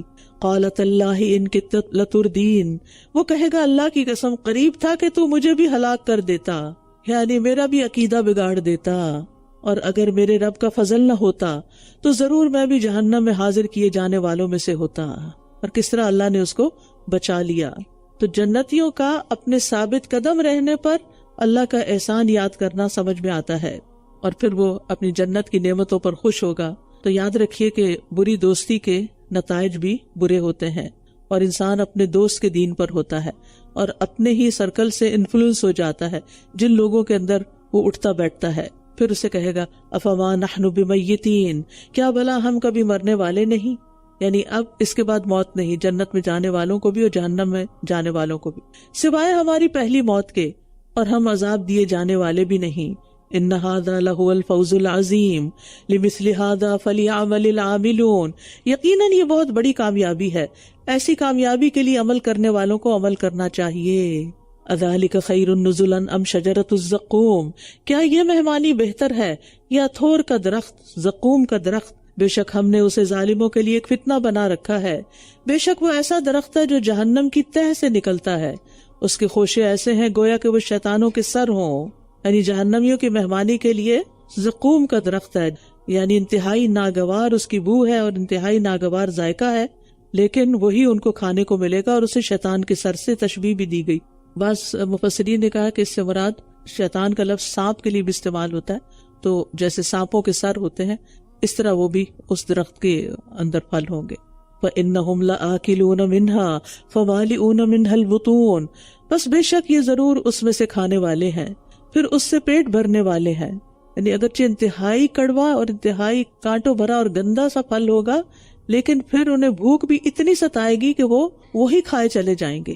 پھر ان کے لیے اس کے اوپر یقیناً کھولتے پانی کی آمیزش ہوگی، یعنی پینے کو پھر ابلتا پانی ملے گا، اس پہ مجبور کیا جائے گا، اور جو پیٹ کاٹ کے رکھ دے گا ان کا۔ پھر بے شک ان کی واپسی اسی جہنم کی طرف ہوگی، بے شک انہوں نے اپنے آباء و اجداد کو گمراہ پایا تو وہ انہی کے نقش قدم پر دوڑائے چلے جاتے ہیں، اور یقیناً ان سے پہلے کے اکثر لوگ بھی بھٹک گئے تھے، اور بلا شبہ ہم نے ان میں بھی کئی خبردار کرنے والے بھیجے تھے۔ سو آپ دیکھیے ان ڈرائے جانے والوں کا انجام کیسا ہوا، سوائے اللہ کے خالص کیے ہوئے بندوں کے۔ وَلَقَدْ نَادَانَا نُوحٌ فَلَنِعْمَ الْمُجِيبُونَ، اور یقیناً نوح نے ہمیں پکارا سو ہم کتنے اچھے جواب دینے والے ہیں، یعنی ان کی پکار ہم نے سن لی، ان کی دعا قبول کر لی، اور ہم نے اسے اور اس کے گھر والوں کو بہت بڑی مصیبت سے نجات دی، اور ہم نے اس کی اولاد ہی کو باقی رہنے والا بنا دیا، اور بعد والوں میں ہم نے اس کا ذکر خیر باقی رکھا۔ سلام علی نوح فی العالمین، سلام ہو نوح پر تمام جہان والوں میں، بے شک ہم نیکی کرنے والوں کو اسی طرح بدلہ دیتے ہیں، بے شک وہ ہمارے مومن بندوں میں سے تھا۔ پھر ہم نے دوسروں کو غرق کر دیا، اور بے شک اسی نوح کے گروہ میں سے ابراہیم بھی تھا، جب وہ اپنے رب کے پاس سلامت دل کے ساتھ آیا، قلب سلیم کے ساتھ، جس میں نہ شرک ہوتا ہے، نہ شک، نہ منافقت، نہ حسد، نہ بغض، نہ سرکشی، ہر روگ سے پاک دل۔ جب اس نے اپنے باپ اور اپنی قوم سے کہا تم کس چیز کی عبادت کرتے ہو؟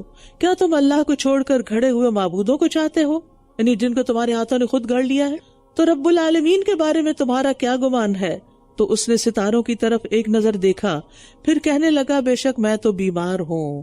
ستاروں کی طرف دیکھا جاتا ہے غور و فکر کے لیے، بات کرتے کرتے انسان دور دیکھنے لگتا ہے، گویا کسی چیز پہ توجہ کر رہا ہے، کوئی غور طلب معاملہ ہے۔ تو ابراہیم علیہ السلام نے کچھ دیر اوپر دیکھا اور پھر سوچا اور کہا کہ میری طبیعت ٹھیک نہیں، میں نہیں جا سکتا۔ چنانچہ وہ اس سے پیٹھ پھیر کر واپس چلے گئے۔ پھر وہ چپکے سے ان کے معبودوں کی طرف گیا اور کہنے لگا کیا تم کھاتے نہیں ہو؟ تمہیں کیا ہو گیا ہے کہ تم بولتے بھی نہیں ہو؟ یعنی ان کا مذاق اڑانے لگے، کیونکہ مندر میں بتوں کے سامنے طرح طرح کے کھانے اور پھل اور مٹھائیاں رکھے ہوئے تھے، لیکن وہ کھا ہی نہیں رہے تھے جن کے لیے رکھے ہوئے تھے۔ معمولی جانور بھی چیزیں جو اس کے آگے رکھی جائے کھا جاتا ہے، اور انسانوں نے کس کو معبود بنا لیا؟ بے جان پتھر کو، جسے کھانا بھی نہیں آتا، تو انسان اس کو پوجے، کتنی حیرت کی بات ہے۔ پھر وہ دائیں ہاتھ سے مارتے ہوئے ان پر پل پڑا تو وہ سب تیز دوڑتے ہوئے اس کی طرف متوجہ ہوئے۔ یعنی ابراہیم علیہ السلام نے جب بت توڑ دیے اور قوم کے لوگ میلے سے واپس آئے تو وہ دوڑتے ہوئے ابراہیم علیہ السلام کے پاس آئے، کیونکہ ان کا حال دیکھ کر انہیں سمجھ آ گئی کہ پیچھے تو یہی تھے اور کسی نے نہیں کیا، انہوں نے ہی کیا جو کیا ہے۔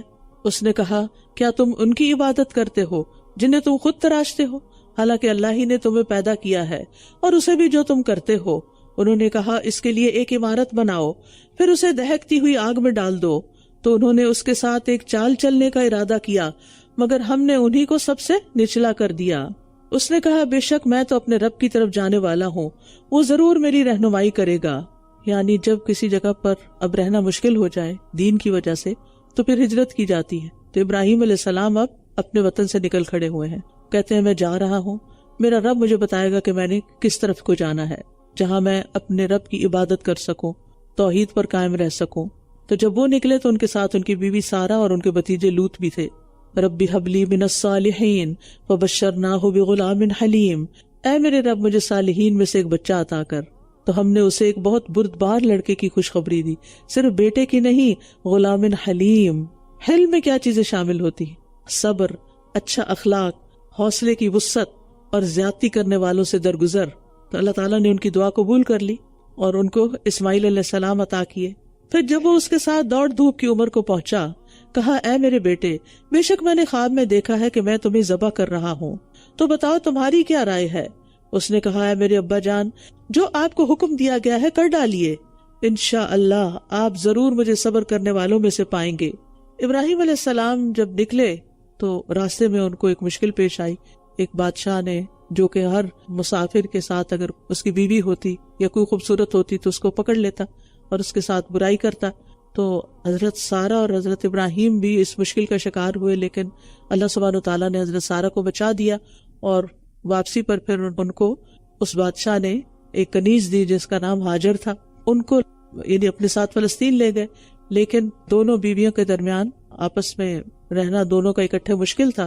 تو اللہ کے حکم سے حضرت ہاجر کو حضرت ابراہیم مکہ لے گئے، وہیں پر وہ رہے. اسماعیل علیہ السلام پہلے پیدا ہو چکے تھے، وہاں جا کر اسماعیل علیہ السلام اور ان کی والدہ رہنے لگے، اور پھر اکثر وقتاً فوقتاً وہ وہاں جا کر ان کی خبرگیری بھی کرتے تھے. یہ کہا جاتا ہے، بعض روایات میں آتا ہے کہ ان کو براق دیا جاتا تھا جس سے وہ بہت تیزی کے ساتھ وہاں جا کر واپس آ جاتے تھے. اللہ عالم. اب جب وہ اسماعیل علیہ السلام کچھ بڑے ہوئے، دوڑ دھوپ کی عمر کو پہنچے، تو ان سے کہتے ہیں کہ میں نے خواب میں دیکھا ہے کہ میں تمہیں ذبح کر رہا ہوں، بتاؤ کہ تم کیا چاہتے ہو. تو بیٹے نے کہا کہ آپ مجھے صابرین میں سے پائیں گے. آپ کو معلوم ہے کہ ابراہیم علیہ السلام کو اولاد بہت بڑھاپے میں ملی تھی اور بہت عزیز بھی تھی، لیکن اللہ نے پھر ٹیسٹ کر لیا، پھر امتحان لیا. ایک نیا امتحان تھا کہ جب وہ بچہ اس قابل ہوا کہ باپ کا ہاتھ بٹا سکے اور کچھ کام کاج کر سکے، اور جو بڑی دعاؤں اور آرزوؤں کے بعد ملا تھا، تو اس کو ذبح کرنے کا خواب دیکھا. اور انبیاء کے خواب وہی ہوتے ہیں، اس لیے اللہ کا حکم سمجھ کر اس پر عمل کرنے میں انہیں کوئی تردد نہیں ہوا. تو انہوں نے کہا کہ پیارے بیٹے، میں خواب میں دیکھتا ہوں کہ میں تجھے ذبح کر رہا ہوں، تم کیا کہتے ہو؟ بیٹا بھی انتہائی صابر تھا، کس باپ کا بیٹا تھا. تو اس نے کہا کہ جو اللہ تعالیٰ چاہتا ہے وہ کر لیجئے. تو کہتے ہیں مسند احمد کی روایت میں آتا ہے، جب ابراہیم علیہ السلام نے اسماعیل علیہ السلام سے بات کی تو انہوں نے اس وقت سفید قمیص پہنی ہوئی تھی اور کہنے لگے، ابا جان، اس کے علاوہ میرے کوئی کپڑے نہیں جن میں آپ مجھے کفن دے سکیں، اس لیے ان کپڑوں کو آپ اتار لیجئے تاکہ بعد میں آپ مجھے ذبح کرنے کے بعد اسی میں کفن دے کے دفنا دیں. یعنی اس حد تک وہ اطاعت گزار تھے. فَلَمَّا أَسْلَمَا وَتَلَّهُ لِلْجَبِينِ وَنَادَيْنَاهُ أَن يَا إِبْرَاهِيمُ. پھر جب وہ دونوں مطیع ہو گئے، دونوں اس بات پر اگری ہو گئے، اور اس نے اسے پیشانی کے بل لٹا دیا، اور ہم نے اسے پکارا، اے ابراہیم، قد صدقت الرؤیا، تم نے اپنا خواب سچ کر دکھایا. انا کذالک نجزی المحسنین، بے شک ہم نیکی کرنے والوں کو اسی طرح بدلہ دیتے ہیں. یہ تو یقیناً کھلی کھلی آزمائش تھی. یہ جو آواز آئی، اس کے بعد ابراہیم علیہ السلام نے پیچھے مڑ کے دیکھا تو وہاں ایک سفید رنگ کا سینگوں والا بڑی بڑی آنکھوں والا دمبا کھڑا تھا. تو انہوں نے اس کو ذبح کر دیا. اس کے بعد یہی ہمارے لیے سنت ابراہیمی بنی کہ ہم قربانی کریں. وَفَدَيْنَاهُ بِذِبْحٍ عَظِيمٍ، اور ہم نے ایک بہت بڑی قربانی کے ساتھ اس کا فدیہ دے دیا، اور ہم نے بعد بالوں میں اس کا ذکر خیر باقی رکھا. ذبح عظیم اس کو کہا گیا، عظیم ذبیحہ. سلام علی ابراہیم کذالک نجزی المحسنین انہ من عبادنا المؤمنین. سلام ہو ابراہیم پر، نیکی کرنے والوں کو ہم اسی طرح بدلہ دیا کرتے ہیں، بے شک وہ ہمارے مومن بندوں میں سے تھا. اور ہم نے اسے اسحاق کی خوشخبری دی جو صالحین میں سے ایک نبی ہوگا، اور ہم نے اس پر اور اسحاق پر برکت نازل کی، اور ان دونوں کی اولاد میں سے کوئی نیکوکار ہے اور کوئی اپنی جان پر سری ظلم کرنے والا ہے. وبارکنا علیہ، برکت میں یہ چیز بھی شامل ہے کہ اللہ نے ان کو جو اولاد عطا کی اس میں نبوت کا سلسلہ رکھا. یعنی دونوں بیٹوں سے بہت سے نبی آئے، اور دونوں سے پھر اولاد بھی خوب پھیلی. اسحاق علیہ السلام کی اولاد میں سے بنی اسرائیل ہیں، اور اسماعیل علیہ السلام کی اولاد میں سے عرب لوگ ہیں جن میں ہمارے نبی صلی اللہ علیہ وسلم مبعوث ہوئے. یہاں ایک اور بات بھی یاد رکھیے کہ انبیاء کی اولادوں میں کچھ نیک ہوتے ہیں، کچھ نہیں بھی ہوتے ہیں. اسماعیل علیہ السلام تو بہت نیک تھے، لیکن حضرت نوح علیہ السلام کا بیٹا اس طرح نیک نہیں تھا. اور اس سے یہ بھی پتہ چلتا ہے کہ انسان کی فضیلت کا تعلق اس کے نیک اعمال پر منحصر ہے. یعنی اللہ سبحانہ وتعالی کبھی نیک آدمی فاجر کے گھر پیدا کر دیتا ہے اور کبھی فاجر کو نیک کے گھر پیدا کر دیتا ہے. تو اصل بات یہ ہے کہ صرف نبی کے گھر میں پیدا ہونا فضیلت کا باعث نہیں ہے، بلکہ کون کرتا کیا ہے، اس کے اعمال کیسے ہیں، اس کا ایمان کیسا ہے، یہ دیکھا جائے گا. وَلَقَدْ مَنَنَّا عَلَى مُوسَىٰ وَهَارُونَ، اور بے شک ہم نے موسیٰ اور ہارون پر احسان کیا، اور ہم نے ان دونوں کو اور ان کی قوم کو بہت بڑی مصیبت سے نجات دی، اور ہم نے ان کی مدد کی تو وہی غالب ہوئے. اور ہم نے ان دونوں کو واضح کتاب دی، اور ہم نے ان دونوں کو سیدھے رستے کی ہدایت دی، اور ہم نے بعد بالوں میں ان دونوں کا ذکر خیر باقی رکھا. سلام ہو موسیٰ اور ہارون پر، بے شک ہم نیکی کرنے والوں کو اسی طرح بدلہ دیتے ہیں، بے شک وہ دونوں ہمارے مومن بندوں میں سے تھے. اور بے شک الیاس بھی یقیناً رسولوں میں سے تھا، جب اس نے اپنی قوم سے کہا، کیا تم ڈرتے نہیں ہو؟ کیا تم بال کو پکارتے ہو اور سب سے بہترین خالق کو چھوڑ دیتے ہو، اللہ کو جو تمہارا رب ہے اور تمہارے پہلے آباء و اجداد کا رب بھی۔ یہاں پر اتدعون بعلا، بعل کا لفظ آیا ہے۔ بعل کا لفظ عربی میں شوہر کے لیے استعمال ہوتا ہے اور اس کا مطلب یہاں مالک اور آقا بھی ہے۔ مشرک اقوام اس لفظ کو رب یا معبود کے معنوں میں استعمال کرتی ہیں، اس لیے الیاس علیہ السلام کی قوم نے اس سب سے بڑے بت کا نام بال رکھا ہوا تھا، اسی لیے انہوں نے پوچھا کہ کیا تم بال نامی بت کو پوجتے ہو؟ فَكَذَّبُوهُ فَإِنَّهُمْ لَمُحْضَرُونَ، پس انہوں نے اسے جھٹلا دیا تو وہ سب ضرور حاضر کیے جانے والے ہیں سوائے اللہ کے مخلص بندوں کے۔ اور ہم نے بعد بالوں میں اس کے ذکر خیر کو باقی رکھا۔ سلام ہو الیاسین پر، بے شک ہم نیکوکاروں کو اسی طرح بدلہ دیتے ہیں، بے شک وہ ہمارے مومن بندوں میں سے تھا، اور بے شک لوط بھی یقیناً رسولوں میں سے تھا، جب ہم نے اسے اور اس کے سب گھر والوں کو نجات دی سوائے ایک بڑھیا کے جو پیچھے رہ جانے والوں میں سے تھی، پھر ہم نے دوسروں کو تباہ کر دیا۔ اور بے شک تم صبح کے وقت ان تباہ شدہ بستیوں پر سے گزرتے ہو اور رات کو بھی، کیا پھر تم عقل نہیں رکھتے؟ وَإِنَّ يُونُسَ لَمِنَ الْمُرْسَلِينَ، اور بے شک یونس بھی یقیناً رسولوں میں سے تھا، جب وہ بھری ہوئی کشتی کی طرف بھاگ گیا، پھر وہ قرہ میں شریک ہوا تو ہار جانے والوں میں سے ہو گیا، پھر مچھلی نے اس کو نگل لیا جبکہ وہ خود کو ملامت کرنے والا تھا۔ اس کو بیک گراؤنڈ ہے کہ جب یونس علیہ السلام نے اپنی قوم کو سمجھایا، وہ نہیں سمجھے تو یہ ناراض ہو کے ان کو چھوڑ کے نکل آئے کہ اب تم پر عذاب آ جائے گا، لیکن ہوا یہ کہ جب یہ نکلے تو پیچھے جو نیک لوگ تھے انہوں نے توبہ استغفار کی، دعائیں کی، اور وہ عذاب ان سے ٹل گیا۔ ادھر یونس علیہ السلام جو تھے ناراض ہو کے شہر چھوڑ کے آگے ساحل پر اور کشتی میں بیٹھ گئے۔ وہ جس کشتی میں سوار ہوئے آ کر وہ بہت بھری ہوئی تھی، اور کشتی کے ڈوبنے سے خطرے سے بچنے کے لیے اس میں سے سامان اور لوگوں کو پھر باہر پھینکا جاتا ہے۔ کہا جاتا ہے کہ قرہ ڈالا گیا، ان کے نام نکلا، دوسری بار تیسری بار ہر دفعہ، لہٰذا انہیں اٹھا کے سمندر میں ڈال دیا گیا۔ اور یہ بھی کہا جاتا ہے کہ پھینکے جانے والوں میں یونس علیہ السلام کے ساتھ اور لوگ بھی تھے۔ فَكَانَ مِنَ الْمُدْحَدِينَ، وہ قرہ ہارنے والوں میں یا پھسلائے گئے آدمیوں میں سے ہو گیا، تو سب کو اٹھا کے سمندر میں پھینک دیا گیا۔ پھر اللہ تعالیٰ فرماتے ہیں فَلَوْلَا أَنَّهُ كَانَ مِنَ الْمُسَبِّحِينَ لَلَبِثَ فِي بَطْنِهِ إِلَى يَوْمِ يُبْعَثُونَ، پھر اگر یہ بات نہ ہوتی کہ وہ تسبیح کرنے والوں میں سے تھا تو یقیناً وہ اس دن تک اس کے پیٹ میں ہی رہتا جب وہ اٹھائے جائیں گے۔ یہ تسبیح کا فائدہ بتایا جا رہا ہے، یعنی قیامت تک وہ یعنی اسی سمندر کے اندر ہوتے، مچھلی کے پیٹ میں ہوتے، اگر یہ تسبیح نہ کرتے۔ کہا جاتا ہے کہ یونس علیہ السلام ویسے بھی ہمیشہ اللہ کی تسبیح اور ذکر کرتے رہتے تھے، اور اس موقع پر بھی انہوں نے تسبیح کی۔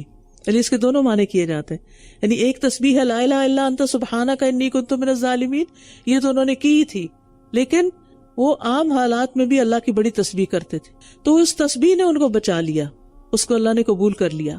اس سے بڑی اہم بات پتہ چلتی ہے، بہت سیکھنے کی بات، کہ اللہ تعالیٰ مصیبت میں ان لوگوں کا خیال رکھتا ہے جو خوشحالی میں اس کا ذکر کرتے ہیں، اور جب کوئی شخص صرف مصیبت کے وقت اللہ کو پکارتا ہے تو فرشتے کہتے ہیں یہ آواز اجنبی سی ہے، پہلے تو کبھی نہیں سنی، یہ پتہ نہیں کون پکار رہا ہے۔ فَنَبَذْنَاهُ بِالْأَرَاءِ وَهُوَ سَقِيمٌ وَأَنبَتْنَا عَلَيْهِ شَجَرَةً مِّن يَقْطِينٍ، پھر ہم نے اسے چٹیل میدان میں پھینک دیا اس حال میں کہ وہ بیمار تھا، اور ہم نے اس پر بیلدار درخت اگا دیا۔ یعنی مچھلی نے اللہ کے حکم سے ان کی تسبیح پڑھنے کی وجہ سے یعنی یونس علیہ السلام کو چٹیل میدان میں صحیح سلامت واپس اگل دیا، اور مچھلی کے پیٹ میں رہنے کی وجہ سے ظاہر اسٹمک ایسڈ ہوتے ہیں تو ان کا جسم زخمی بھی ہو گیا اور بہت کمزور اور نحیف ہو گئے، کیونکہ شاید کچھ کھانے کو بھی نہیں ملا ہوگا۔ اس مدت کو اللہ ہی بہتر جانتا ہے، بعض کہتے ہیں تھوڑی دیر رہے تھے، بعض کہتے ہیں 3 دن، بعض کہتے ہیں 7 دن، یا کچھ 40 دن بھی کہتے ہیں، اللہ عالم۔ جتنی مدت بھی وہاں رہے، تھوڑی ہو یا زیادہ، لیکن مچھلی کے پیٹ میں ان کا زندہ رہ جانا اور صحیح سلامت باہر نکل آنا ایک معجزہ ہے۔ اور پھر وہاں پر جو بیل اگی اور پھر اس میں سے انہوں نے کھایا اور اس کے سائے میں رہے جب تک پوری طرح ٹھیک ہو گئے، تو اس سے پتہ چلتا ہے کہ ہمیں شفا سے کبھی مایوس نہیں ہونا چاہیے، اگرچہ بیماری کسی بھی حد تک پہنچ جائے، بیماری میں اللہ سے نا امید نہیں ہونا چاہیے۔ وَأَرْسَلْنَاهُ إِلَى 100,000 أَوْ يَزِيدُونَ، اور ہم نے اسے 1 لاکھ بلکہ کچھ زیادہ کی طرف بھیجا، پس وہ ایمان لے آئے تو ہم نے انہیں ایک وقت تک فائدہ دیا۔ اس سے پتہ چلتا ہے کہ جس قوم سے آپ بھاگے تھے، جب آپ دوبارہ گئے تو وہی آپ پر ایمان لے آئے، اور ایمان لانا عذاب کو ٹالنے کا باعث ہے۔ فَاسْتَفْتِهِمْ أَلِرَبِّكَ الْبَنَاتُ وَلَهُمُ الْبَنُونَ، پس ان سے پوچھئے کیا آپ کے رب کے لیے تو بیٹیاں ہوں اور ان کے لیے بیٹے، یا ہم نے فرشتوں کو عورتیں بنایا جبکہ وہ دیکھ رہے تھے؟ یعنی فرشتے نہ تو اللہ کی اولاد ہیں اور اولاد میں سے بھی وہ بیٹیاں نہیں، اور فرشتوں کو انہوں نے مؤنث قرار دیا حالانکہ وہ مذکر اور مؤنث کی تقسیم سے پاک ہیں۔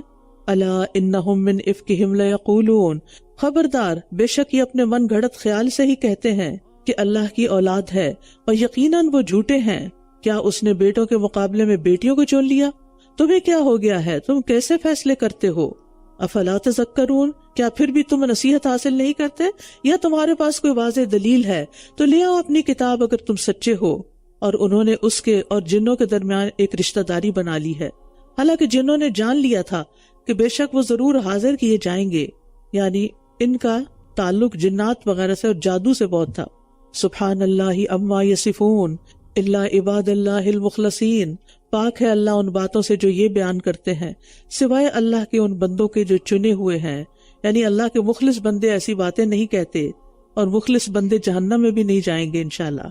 وَإِنَّكُمْ وَمَا تَعْبُدُونَ، بس بے شک تم اور جن کی تم عبادت کرتے ہو، یعنی تمہارے بت وغیرہ، تم اس کے خلاف کسی کو بہکانے والے نہیں مگر اسی کو جو جہنم میں داخل ہونے کے لائق ہے، یعنی مشرکین اللہ کے مخلص بندوں کو گمراہ نہیں کر سکتے۔ وَمَا مِنَّا إِلَّا لَهُ مَقَامٌ مَعْلُومٌ، فرشتوں نے کہا اور ہم میں سے ہر ایک کا مقام معلوم ہے، اور بے شک ہم صف باندھنے والے ہیں، اور بے شک ہم تسبیح کرنے والے ہیں۔ یاد رکھیے فرشتوں کی کثیر تعداد اللہ کی عبادت کرتی ہے۔ آسمان دنیا میں، یعنی جو اوپر کا آسمان ہمیں نظر آتا ہے، اس میں ایک قدم رکھنے کی بھی جگہ نہیں ہے کہ جہاں کوئی نہ کوئی فرشتہ قیام یا سجدے یا رکوع کی حالت میں نہ ہو۔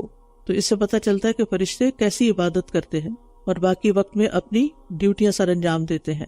وَإِن كَانُوا لَيَقُولُونَ لَوْ أَنَّ عِندَنَا ذِكْرًا مِنَ الْأَوَّلِينَ لَكُنَّا عِبَادَ اللَّهِ الْمُخْلَصِينَ، اور بے شک وہ کہا کرتے تھے اگر واقعی ہمارے پاس پہلے لوگوں کی کوئی نصیحت ہوتی تو ضرور ہم بھی اللہ کے چنے ہوئے بندے ہوتے۔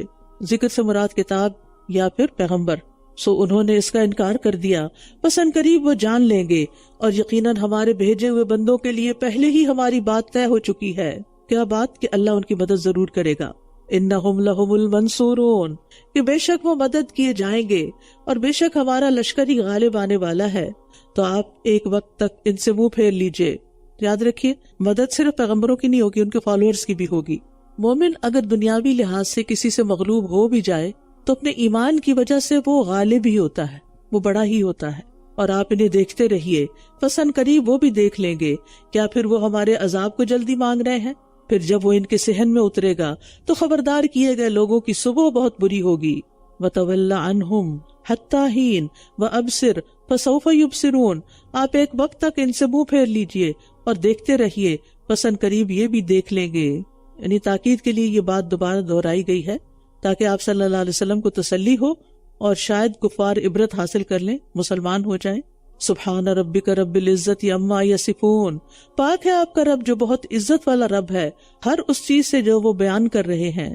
وسلام علی المرسلین والحمد للہ رب العالمین، اور سب رسولوں پر سلام ہے اور سب تعریف اللہ ہی کے لیے ہے جو تمام جہانوں کا رب ہے۔ تو پیغمبروں کو اللہ نے بھیجا اور انہیں سلامتی بھی اللہ نے ہی بخشی۔ سورۃ صاد شروع کرتی ہوں اللہ کے نام سے جو بے انتہا مہربان نہایت رحم فرمانے والا ہے۔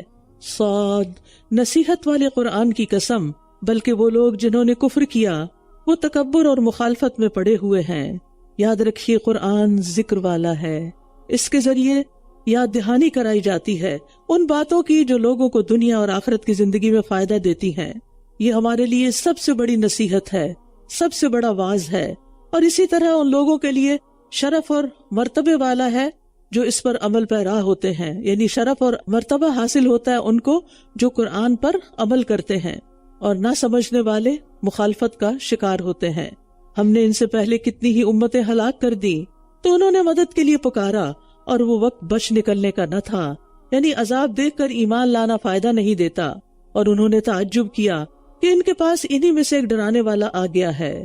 اور کافروں نے کہا کہ یہ ایک سخت جھوٹا جادوگر ہے، سخت الزامات، کیا اس نے تمام معبودوں کو بس ایک ہی معبود بنا دیا؟ بے شک یہ تو ایک بہت عجیب بات ہے، یعنی سارے معبود ختم اور صرف ایک اللہ۔ اور ان میں سے سردار لوگ یہ کہتے ہوئے چل دیے کہ چلو اور اپنے معبودوں پر جمے رہو، بے شک یہی چیز مطلوب ہے، ہم نے یہ بات پچھلی ملت میں نہیں سنی، یہ تو محض ایک من گھڑت بات ہے۔ کیا ہم میں سے بس اسی پر نصیحت نازل کی گئی ہے؟ بلکہ یہ میری نصیحت کے بارے میں شک میں ہے، بلکہ ابھی انہوں نے میرے عذاب کو نہیں چکھا۔ کیا انہی کے پاس آپ کے رب کی رحمت کے خزانے ہیں جو بڑا زبردست بہت عطا کرنے والا ہے. یعنی کفار کا یہ اعتراض تھا کہ یہ قرآن ہم میں سے کسی پر کیوں نہیں نازل ہوا، محمد صلی اللہ علیہ وسلم پر کیوں نازل ہو گیا. تو اللہ تعالیٰ فرماتے ہیں کہ کیا اللہ کی رحمت کے خزانوں کے یہ مالک ہے کہ یہ جس کو چاہے دے یا ان کے مشورے سے دیے جائیں، اور یہ جس کو نہ دینا چاہے نہ دیا جائے؟ کیا آسمانوں اور زمین اور جو کچھ ان دونوں کے درمیان ہے انہی کی ملکیت میں ہے؟ یعنی یہ کس بات پر بگڑ رہے ہیں؟ ان کے پاس ہے کیا؟ یہ کس چیز کے مالک ہیں؟ پھر چاہیے کہ وہ آسمان کے راستوں میں چڑھ جائیں. یعنی جب زمین و آسمان کی سلطنت کے مالک نہیں تو پھر ان کو ایسی باتیں کرنا زیب بھی نہیں دیتا. یہ تو گروہوں میں سے ایک چھوٹا سا لشکر ہے جو اسی جگہ شکست کھا جانے والا ہے، اور ہوا بھی جنگ بدر میں شکست کھا گئے.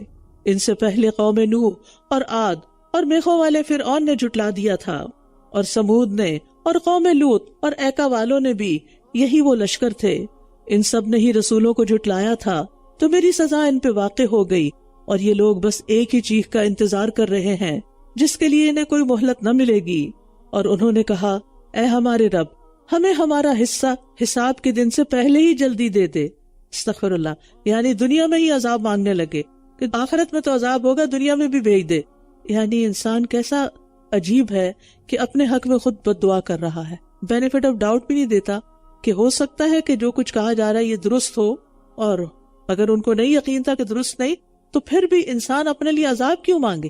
آپ اس پر صبر کیجئے جو یہ کہتے ہیں، اور ہمارے بندے داؤد کو یاد کیجئے جو بڑی قوت والا، بے شک وہ بہت رجوع کرنے والا تھا. یعنی تسلی کے لیے نبی صلی اللہ علیہ وسلم کو داؤد علیہ السلام اور دیگر پیغمبروں کو یاد کرنے کا حکم دیا گیا ہے. اور اس میں ہمارے لیے بھی ایک سبق ہے کہ جب ہمارے اوپر مشکل حالات ہوں تو ہم ان لوگوں کو یاد کریں جنہوں نے ان مشکل حالات میں بہت اچھی طرح اپنا وقت گزارا اور بہترین کام کیے. اس سے انسان کو ڈھارس بن جاتی ہے، انسان کو یقین آتا ہے کہ یہی صحیح طریقہ ہے کسی مشکل سے نبٹنے کا. اور اس کے لیے صحابہ کی زندگی، امہات المومنین کی زندگی، اس میں ہمارے لیے بہت سے سبق ہے. اسی لیے ہم ہر نماز کے اندر دعا کرتے ہیں نا، ایاک نعبد و ایاک نستعین اہدنا الصراط المستقیم صراط الذین انعمت علیہم. اللہ ہمیں ان لوگوں کا راستہ دکھا جن پر تو نے انعام کیا، یعنی جن سے تو راضی ہوا.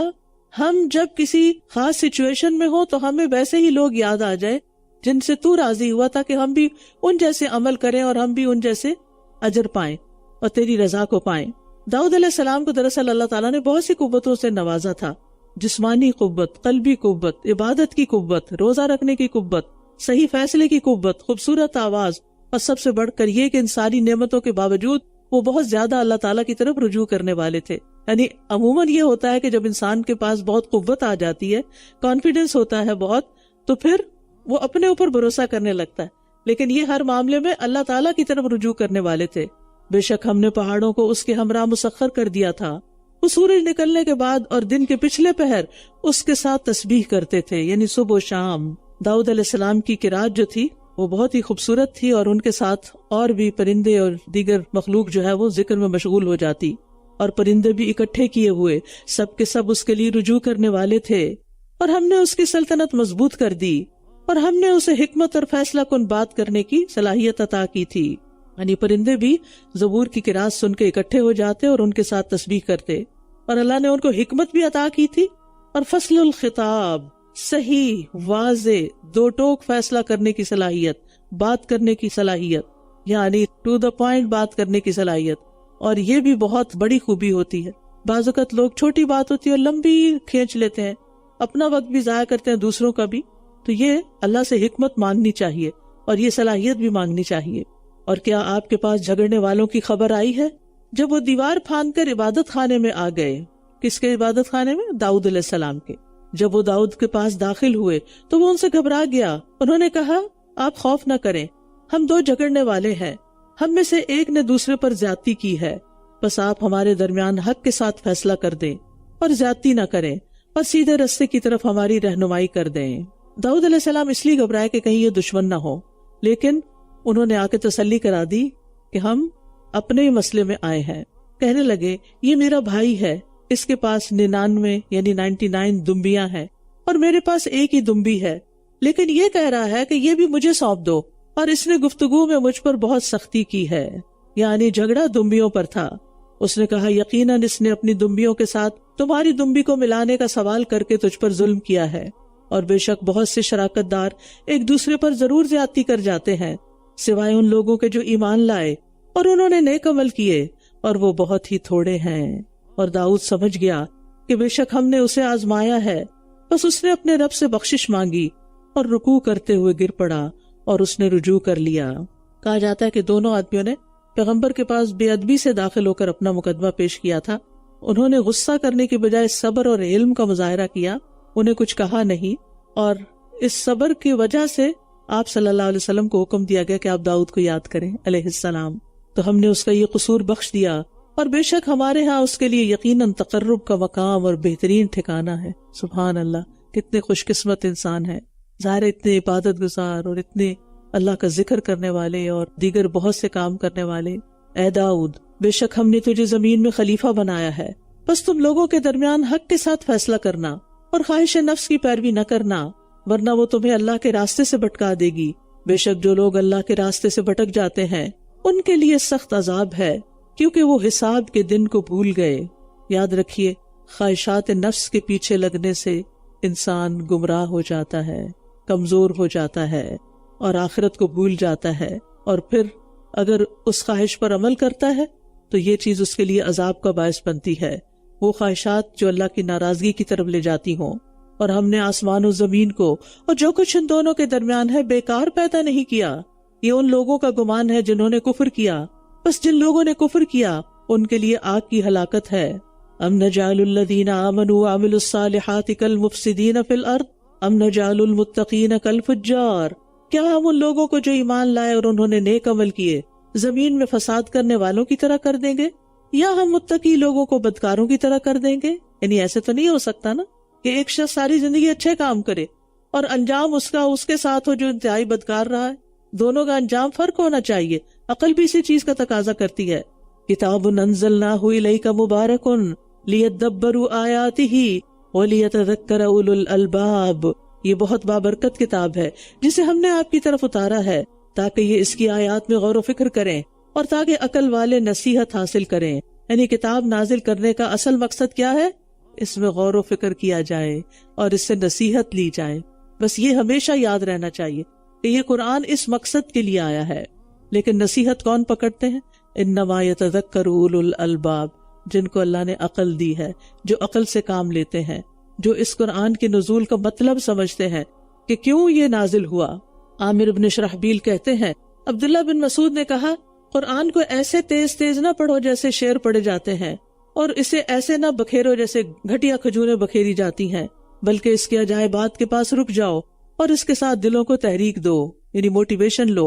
وَوَهَبْنَا لِدَاوُودَ سُلَيْمَانَ نِعْمَ الْعَبْدُ إِنَّهُ أَوَّابٌ، اور ہم نے داؤد کو سلیمان عطا کیا، بہت اچھا بندہ تھا، بے شک وہ بہت زیادہ رجوع کرنے والا تھا۔ جب شام کے وقت اس پر اصیل عمدہ گھوڑے پیش کیے گئے تو اس نے کہا، بے شک میں نے اس مال کی محبت کو اپنے رب کی یاد کی وجہ سے محبوب رکھا ہے، یہاں تک کہ وہ پردے میں چھپ گئے۔ یعنی سلیمان علیہ السلام کو گھوڑوں سے محبت کیوں تھی؟ کیونکہ وہ اللہ کی راہ میں ان کے کام آتے تھے۔ تو کہتے ہیں انی احببت حب الخیر، خیر سے مراد خیل ہے یہاں، ان ذکر ربی، اپنے رب کی یاد کی وجہ سے، یعنی یہ سب مجھے اپنے رب کی یاد میں مدد دیتے ہیں، نیک کاموں میں مدد دیتے ہیں، اس وجہ سے میں ان کو رکھے ہوئے ہوں۔ یعنی صرف شان و شوکت کے لیے نہیں اور دنیاوی مال کی محبت میں نہیں، گھوڑوں کی محبت کو اس لیے کہ یہ اللہ کے راستے میں میرے مددگار ہیں، یعنی جہاد وغیرہ کے لیے نکلنے کے لیے وہ استعمال ہوتے ہیں۔ یاد رکھیے کہ مال و دولت بذات خود اچھی بری چیز نہیں، اس کو خیر کہا گیا، ہمارے دین میں مال کو خیر کہا گیا ہے۔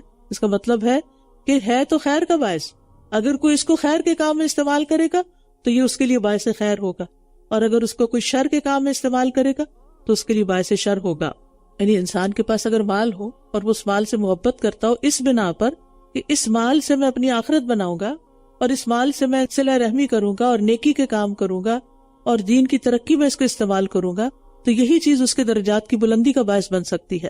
اور یہ محبت پھر کوئی بری محبت نہیں، بلکہ ہر اس چیز سے ہمیں محبت کرنی چاہیے جو ہمیں اللہ کی محبت کے قریب کرے۔ اللہم ارزقنی حبک وحب من یحبک وحب عمل یقربنی الی حبک، اللہ مجھے اپنی محبت عطا کر اور اس شخص کی محبت دے جو تجھ سے محبت رکھتا ہو۔ کیونکہ اس کی محبت پھر میرے لیے تیری محبت میں اضافے کا باعث بنے گی، اور ہر اس کام کی محبت دے، وہ کام کرنا پسند آئے جس سے تیری محبت مجھے مل جائے. یعنی یہ دعا کثرت سے مانگا کریں کہ اللہ ہمارے دلوں میں ایسے کاموں کی محبت ڈال دے. محبت مانگنا کیوں ضروری ہے؟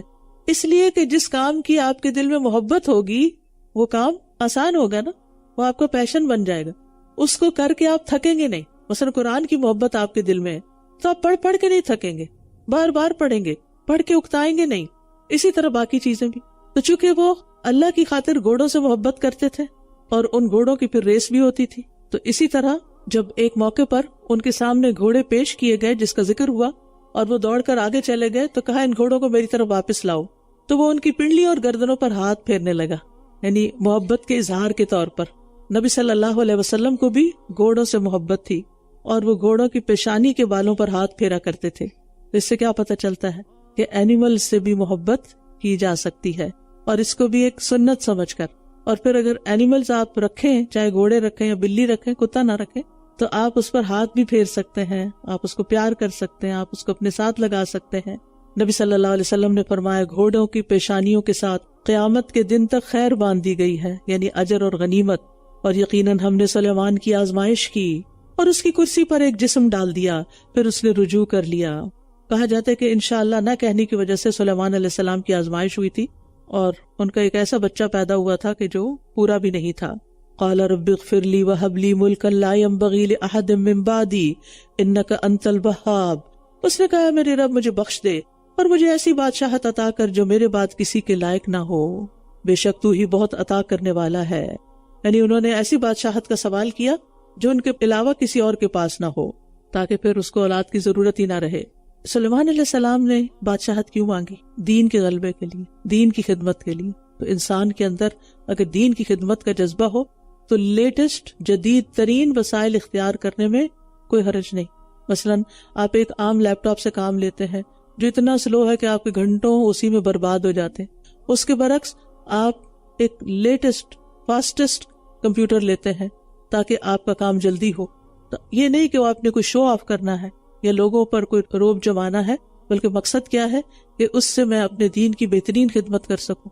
تو اس بنا پر دنیا کی کسی مادی چیز کی محبت یا اس کو لینا یا اس کے لیے کوشش کرنا، اس میں کوئی برائی نہیں ہے. فَسَخَّرْنَا لَهُ الرِّيحَ تَجْرِي بِأَمْرِهِ رُخَاءً حَيْثُ أَصَابَ. تو ہم نے ہوا کو اس کے لیے مسخر کر دیا جو اس کے حکم سے نرمی کے ساتھ چلتی تھی جہاں وہ پہنچنا چاہتا تھا. اور ہر طرح کے ماہر معمار یعنی کنسٹرکشن ورکرز اور غوطہ خور سرکش جنوں کو تابع کر دیا، اور کچھ دوسرے بھی جو بیڑیوں میں اکٹھے جکڑے ہوئے تھے، یعنی ہر طرح کے جنوں کو باندھ کے اس کے تابع کر دیا گیا کہ وہ ان سے کام لیں. یہ ہماری بخشش ہے، بس تم احسان کرو یا روک لو، بغیر کسی حساب کے. سبحان اللہ، یعنی اتنا کچھ دنیا میں سے دیا بھی گیا جو کسی کو نہیں ملا. لا ينبغي لأحد من بعدی، لیکن اس کے ساتھ حساب بھی کوئی نہیں. اور بے شک ہمارے پاس اس کے لیے یقیناً تقرب کا مقام اور بہترین ٹھکانہ ہے. یاد رکھیے جب نیت اچھی ہوتی ہے اور دل میں اللہ کی محبت ہوتی ہے اور انسان اللہ کی خاطر کچھ کرنا چاہتا ہے تو پھر انسان کو واقعی تقرب کا مقام بھی ملتا ہے اور اللہ سبحانہ وتعالیٰ اس پر خاص مہربان بھی ہوتے ہیں. اور صرف دنیاوی بادشاہت مل جانا تو ایک زینت کی بات ہو سکتی ہے، لیکن اس کے ساتھ آخرت، کہ ہمارے پاس اس کے لیے آخرت میں بھی بہترین ٹھکانہ ہے، یہ ہے اصل کامیابی.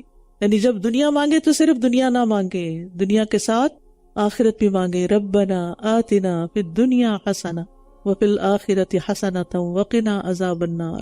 اور ہمارے بندے ایوب کا ذکر کیجئے جب اس نے اپنے رب کو پکارا کہ شیطان نے مجھے بہت دکھ اور تکلیف پہنچائی ہے. تو ایوب علیہ السلام کا ذکر یہاں تیسرا قصہ ہے. اب ان کا معاملہ بالکل ہی فرق تھا. ان کی زندگی بہت آزمائشوں میں گزری. ان کو 2 تکلیفیں پہنچی، نصب و عذاب. نصب کہتے ہیں تھکاوٹ اور مشقت کو، تکلیف کو، اور عذاب سے مراد یہاں شدید بدنی تکلیف، یعنی فزیکلی بیمار ہو گئے. تو اللہ سبحانہ وتعالیٰ کی دعا میں ایک ادب بھی ہے، کیا کہ دکھ اور تکلیف کی نسبت اللہ کی طرف نہیں کی بلکہ شیطان کی طرف کی. اور یاد رکھیے ہر خیر کو اللہ کی طرف منسوب کرنا چاہیے اور شر کو شیطان کی طرف. بشر لیس الیک ارکض برجلک ھذا مغتسل بارد وشراب. اپنا پاؤں مارو، یہ نہانے کا اور پینے کا ٹھنڈا پانی ہے. اللہ تعالیٰ نے ایوب علیہ السلام کی دعا قبول کر لی اور ان کی بیماریاں کیسے دور کی کہ ان کو کہا کہ پاؤں مارو، پانی نکلے گا اور اس سے نہاؤ بھی اور پیو بھی، واٹر تھراپی. اور ہم نے اسے اپنی طرف سے بطور رحمت اس کے گھر والے عطا کیے اور ان کے ساتھ ان کی مانند مزید بھی، اور عقل والوں کی نصیحت کے لیے۔ یعنی بیماری سے پہلے ایوب علیہ السلام کے پاس بہت کچھ تھا، بیماری آئی تو مال و دولت بھی چلا گیا، زمینیں سوکھ گئیں، جانور مر گئے، دوست رشتہ دار چھوڑ گئے۔ کہا جاتا ہے کہ 18 سال تک یہ اس بیماری میں مبتلا رہے، لیکن انہوں نے کبھی اللہ سے شکوہ نہیں کیا۔ پھر اللہ تعالیٰ نے ان کو درست کر دیا اور پہلے سے بھی اچھی صحت عطا کی اور پہلے سے بھی زیادہ گھر والے عطا کیے، مزید کنبہ عطا کیا۔ تو اس سے ایک بہت بڑا سبق ملتا ہے کہ پریشانیوں اور تکلیفوں پر صبر کرنے سے، اللہ کو یاد کرنے سے، اللہ کی طرف رجوع کرنے سے انسان کو مزید نعمتیں بھی ملتی ہیں۔ وَخُذْ بِيَدِكَ ضِغْصًا فَاضْرِب بِهِ، اور اپنے ہاتھ میں تنکوں کا ایک مٹھا لو، پھر اس کے ساتھ مارو اور قسم نہ توڑو۔ انہوں نے کسی کو مارنے کی قسم کھائی تھی تو کہا کہ 100 کوڑے مارنے کی بجائے تنکوں والا مٹھا لے لو اور ایک ہی دفعہ بس اس کو مار دو۔ بے شک ہم نے اسے صابر پایا، کتنا اچھا بندہ، نعم العبد انہ اواب، یقیناً وہ بہت رجوع کرنے والا تھا۔ اور ہمارے بندوں ابراہیم، اسحاق اور یعقوب کا ذکر کیجئے جو قوت اور بصیرت والے تھے۔ یہاں اولی الایدی کہا گیا ہے۔ اولی الایدی کا مطلب ہاتھوں والے یعنی قوت والے، اور ابصار یعنی بصیرت والے، دینی بصیرت۔ انا اخلصناہم بخالصۃ ذکر الدار، بے شک ہم نے انہیں خاص صفت کے ساتھ چن لیا جو اصل گھر کی یاد تھی۔ یعنی وہ کیوں چنے گے؟ کیونکہ وہ سب سے زیادہ آخرت کو یاد رکھتے تھے، اور بے شک یہ سب ہمارے نزدیک یقیناً چنے ہوئے بہترین بندوں میں سے تھے۔ وَاذْكُرْ إِسْمَاعِيلَ وَالْيَسَعَ وَذَا الْكِفْلِ وَكُلٌّ مِّنَ الْأَخْيَارِ، اور اسماعیل اور الیسع اور ذوالکفل کا ذکر کیجئے، اور یہ سب بہترین لوگ تھے۔ سبحان اللہ، جس کی تعریف اللہ کرے پھر اس کے بہترین ہونے میں کیا شک ہو سکتا ہے۔ یہ ایک نصیحت ہے، اور بے شک متقی لوگوں کے لیے یقیناً اچھا ٹھکانہ ہے۔ یعنی اور لوگ بھی امید سے رہیں۔ ہمیشگی کے باغات جن کے دروازے ان کے لیے کھلے ہوں گے، یعنی جنت کے دروازے بہت چوڑے ہوں گے۔ نبی صلی اللہ علیہ وسلم نے فرمایا یقیناً جنت کے دروازے کے دونوں کناروں میں اتنا فاصلہ ہے جتنا مکہ اور ہمیر یا مکہ اور بصرہ میں ہے، بہت بڑے۔ اور چند دروازوں کے نام کیا ہیں؟ باب الصلاۃ، باب الجہاد، باب الریان، باب الصدقہ۔ جو شخص جس نیکی میں زیادہ ہوگا وہ اس دروازے سے اندر جائے گا۔ متکئین فیہا یدعون فیہا بفاکہۃ کثیرۃ وشراب، وہ ان میں تکیے لگائے ہوئے ہوں گے، وہ ان میں بہت سے پھل اور مشروبات طلب کریں گے، اور ان کے پاس نگاہیں نیچی رکھنے والی ہم عمر عورتیں ہوں گی۔ یہ جنت کی عورتوں کی خوبی ہے۔ پیچھے سورۃ النور میں ہم نے پڑھا تھا نا، قل للمؤمنات یغضضن من ابصارہن، کہ مومن عورتوں سے کہہ دیجئے کہ اپنی نگاہیں نیچی رکھیں۔ یا نیچے رکھنے سے مراد یہ نہیں کہ اوپر رستہ نہ دیکھیں یا کسی کو دیکھیں، نہیں، مراد یہ ہے کہ اپنی نظروں کی حفاظت کریں، ان سے بری چیز نہ دیکھیں۔ تو وہاں بھی ایسی عورتیں ان کی بیویاں ہوں گی کہ جو کسی دوسرے مرد کی طرف دیکھنا پسند ہی نہیں کریں گی، اور ہم عمر بھی ہوں گی۔ یہ وہی ہے جس کا تم سے حساب کے دن کے لیے وعدہ کیا جاتا تھا۔ ان ھذا لرزقنا ما لہ من نفاد، بے شک یہ ہمارا رزق ہے جو کبھی ختم نہ ہوگا، یہ ہے بدلہ، اور بے شک سرکشوں کے لیے یقیناً نہایت برا ٹھکانہ ہے۔ متقین کے بعد سرکشوں کا انجام بتایا جا رہا ہے۔ جہنم ہے جس میں یہ جلیں گے، تو وہ کتنا برا ٹھکانہ ہے، یہ ہے بدلہ، بس چاہیے کہ یہ اسے چکھیں کھولتے ہوئے پانی اور پیپ کو، جو جہنمیوں کے چمڑوں سے، سکن سے بہ رہی ہوگی، اور اسی شکل کے کئی قسموں کے کچھ دوسرے عذاب۔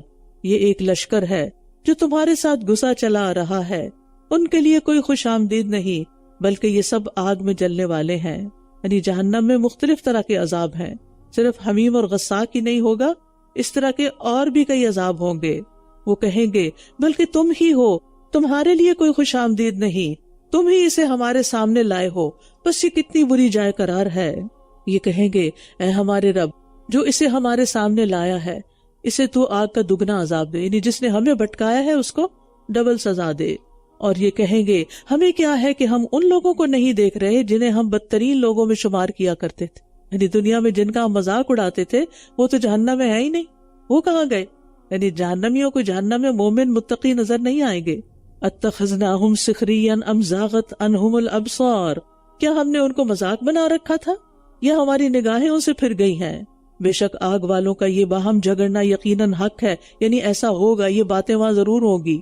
کہہ دیجئے بے شک میں تو صرف خبردار کرنے والا ہوں، اور اللہ کے سوا کوئی معبود نہیں، جو ایک ہے، غالب آنے والا ہے، عبادت کے لائق ہے، القہار ہے، رب السماوات والارض وما بینہم العزیز الغفار، جو رب ہے آسمانوں اور زمین کا اور جو ان دونوں کے درمیان ہے، جو بہت زبردست، بہت بخشش فرمانے والا ہے۔ کہہ دیجئے یہ ایک بہت بڑی خبر ہے جس سے تم اعراض برت رہے ہو۔ مجھے مقرب فرشتوں کا کوئی علم نہیں جب وہ باہم جھگڑتے ہیں، کیونکہ آپ کو بس وہی باتیں پتہ ہوتی تھی جو وحی کے ذریعے آپ کو بتائی جاتی تھیں۔ آپ ملائے اعلیٰ میں ہونے والی باتوں کو نہیں جانتے تھے۔ میری طرف تو بس یہی وحی کی جاتی ہے کہ بے شک میں کھلم کھلا خبردار کرنے والا ہوں۔ جب آپ کے رب نے فرشتوں سے فرمایا کہ بے شک میں گیلی مٹی سے ایک بشر کو پیدا کرنے والا ہوں، پھر جب میں اسے درست کر دوں اور اس میں اپنی روح سے پھونک دوں تو تم سب اس کے لیے سجدہ کرتے ہوئے گر پڑنا، تو ان سب فرشتوں نے اکٹھے سجدہ کیا۔ یہاں بھی آپ دیکھیں من روح ہی، انسان کے شرف کے لیے یہی کافی ہے کہ اللہ تعالیٰ نے اس کی روح کی نسبت اپنی طرف کی ہے۔ اور پھر آدم علیہ السلام کو سجدہ تعظیم کیا گیا، یہ دوسرا شرف ہے۔ سوائے ابلیس کے اس نے تکبر کیا اور کافروں میں سے ہو گیا۔ فرمایا اے ابلیس، کس نے تجھے اس کو سجدہ کرنے سے روکا جسے میں نے اپنے دونوں ہاتھوں سے بنایا؟ تاکید، کیا تو نے تکبر کیا یا تو بلند مقام والوں میں سے ہے؟ یعنی اس آیت سے آدم علیہ السلام کا شرف اور ان کی فضیلت ثابت ہوتی ہے، کیونکہ اللہ تعالیٰ نے صاف لفظوں میں بتا دیا کہ انہیں میں نے دو ہاتھوں سے بنائے، خود ان کی شکل و صورت بنائی اور ان کے اندر کی ہر چیز۔ تو اس سے بھی پتہ چلتا ہے کہ اللہ تعالیٰ کے دو ہاتھ ہیں۔ قال انا خیر منہ خلقتنی من نار وخلقتہ من طین، اس نے کہا میں اس سے بہتر ہوں، تو نے مجھے آگ سے پیدا کیا اور اس کو مٹی سے۔ اور یہ شیطان کی غلط فہمی تھی، ورنہ مٹی تو چیزوں کو اگاتی ہے، نشو و نما دیتی ہے، اور آگ پکی ہوئی فصل کو جلا دیتی ہے۔ فرمایا پھر یہاں سے نکل جا، یقیناً تو مردود ہے، اور بے شک تجھ پر بدلے کے دن تک میری لعنت ہے۔ کہنے لگا اے میرے رب، مجھے اس دن تک کے لیے مہلت دے دے جب یہ سب دوبارہ اٹھائے جائیں گے۔ فرمایا تو مہلت دیے جانے والوں میں سے ہے اس دن تک جس کا وقت مقرر ہے۔ کہنے لگا بس تیری عزت کی قسم، میں ان سب کو ضرور گمراہ کر دوں گا سوائے ان میں سے تیرے چنے ہوئے بندوں کے، الا عبادک منہم المخلصین۔ فرمایا یہ حق ہے اور میں حق ہی کہتا ہوں، یقیناً میں تجھ سے اور ان سب سے جو ان میں سے تیری پیروی کریں گے جہنم کو بھر دوں گا۔ کہہ دیجئے میں اس پر تم سے کوئی اجرت نہیں مانگتا اور نہ ہی میں تکلف کرنے والوں میں سے ہوں۔ یعنی نبی صلی اللہ علیہ وسلم دین کی تبلیغ سے کوئی دنیاوی فائدے حاصل نہیں کرنا چاہتے تھے اور پھر تکلف بھی نہیں کرتے تھے۔ نبی صلی اللہ علیہ وسلم نے فرمایا نہینا عن التکلف، ہمیں تکلف سے منع کر دیا گیا ہے۔ اور اسی طرح بغیر علم کے باتیں کرنا یہ بھی تکلف کی ایک قسم ہے۔ یعنی تکلف جو ہے وہ صرف کھانے پینے میں نہیں ہوتا بلکہ باتوں میں، اور انسان وہ بنے جو اصل میں وہ ہے نہیں۔ ان ہوا الا ذکر للعالمین، یہ قرآن تو سارے جہان والوں کے لیے ایک نصیحت ہے، یاد دہانی ہے، ذکر ہے، اور یقیناً تم اس خبر کی حقیقت ایک مقرر وقت کے بعد ضرور جان لو گے، یعنی پیشن گویاں حق ہو جائیں گی۔ سورۃ الزمر، تنزیل الکتاب من اللہ العزیز الحکیم، اس کتاب کا نازل کرنا اللہ کی طرف سے ہے جو بہت زبردست خوب حکمت والا ہے۔ بے شک ہم نے اس کتاب کو آپ کی طرف حق کے ساتھ نازل کیا ہے، بس آپ اللہ کی عبادت کیجئے، دین کو اسی کے لیے خالص کرتے ہوئے۔ دین کا معنی عبادت اور اطاعت بھی ہے، اور ایمان، اسلام اور احسان بھی، جیسا کہ حدیث جبریل میں ہے۔ تو اللہ کی عبادت اخلاص کے ساتھ، خبردار خالص دین صرف اللہ ہی کا حق ہے، اور جن لوگوں نے اس کے سوا کچھ اور سرپرست بنا لیے ہیں وہ کہتے ہیں ہم ان کی عبادت صرف اس لیے کرتے ہیں تاکہ وہ ہمیں اللہ کے قریب کر دیں۔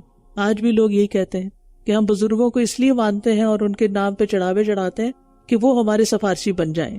بے شک اللہ ان کے درمیان اس معاملے میں فیصلہ کر دے گا جس میں یہ اختلاف کر رہے ہیں۔ بے شک اللہ اس شخص کو ہدایت نہیں دیتا جو جھوٹا اور بہت ناشکرا ہو۔ ناشکرے پن سے ہدایت نہیں ملتی۔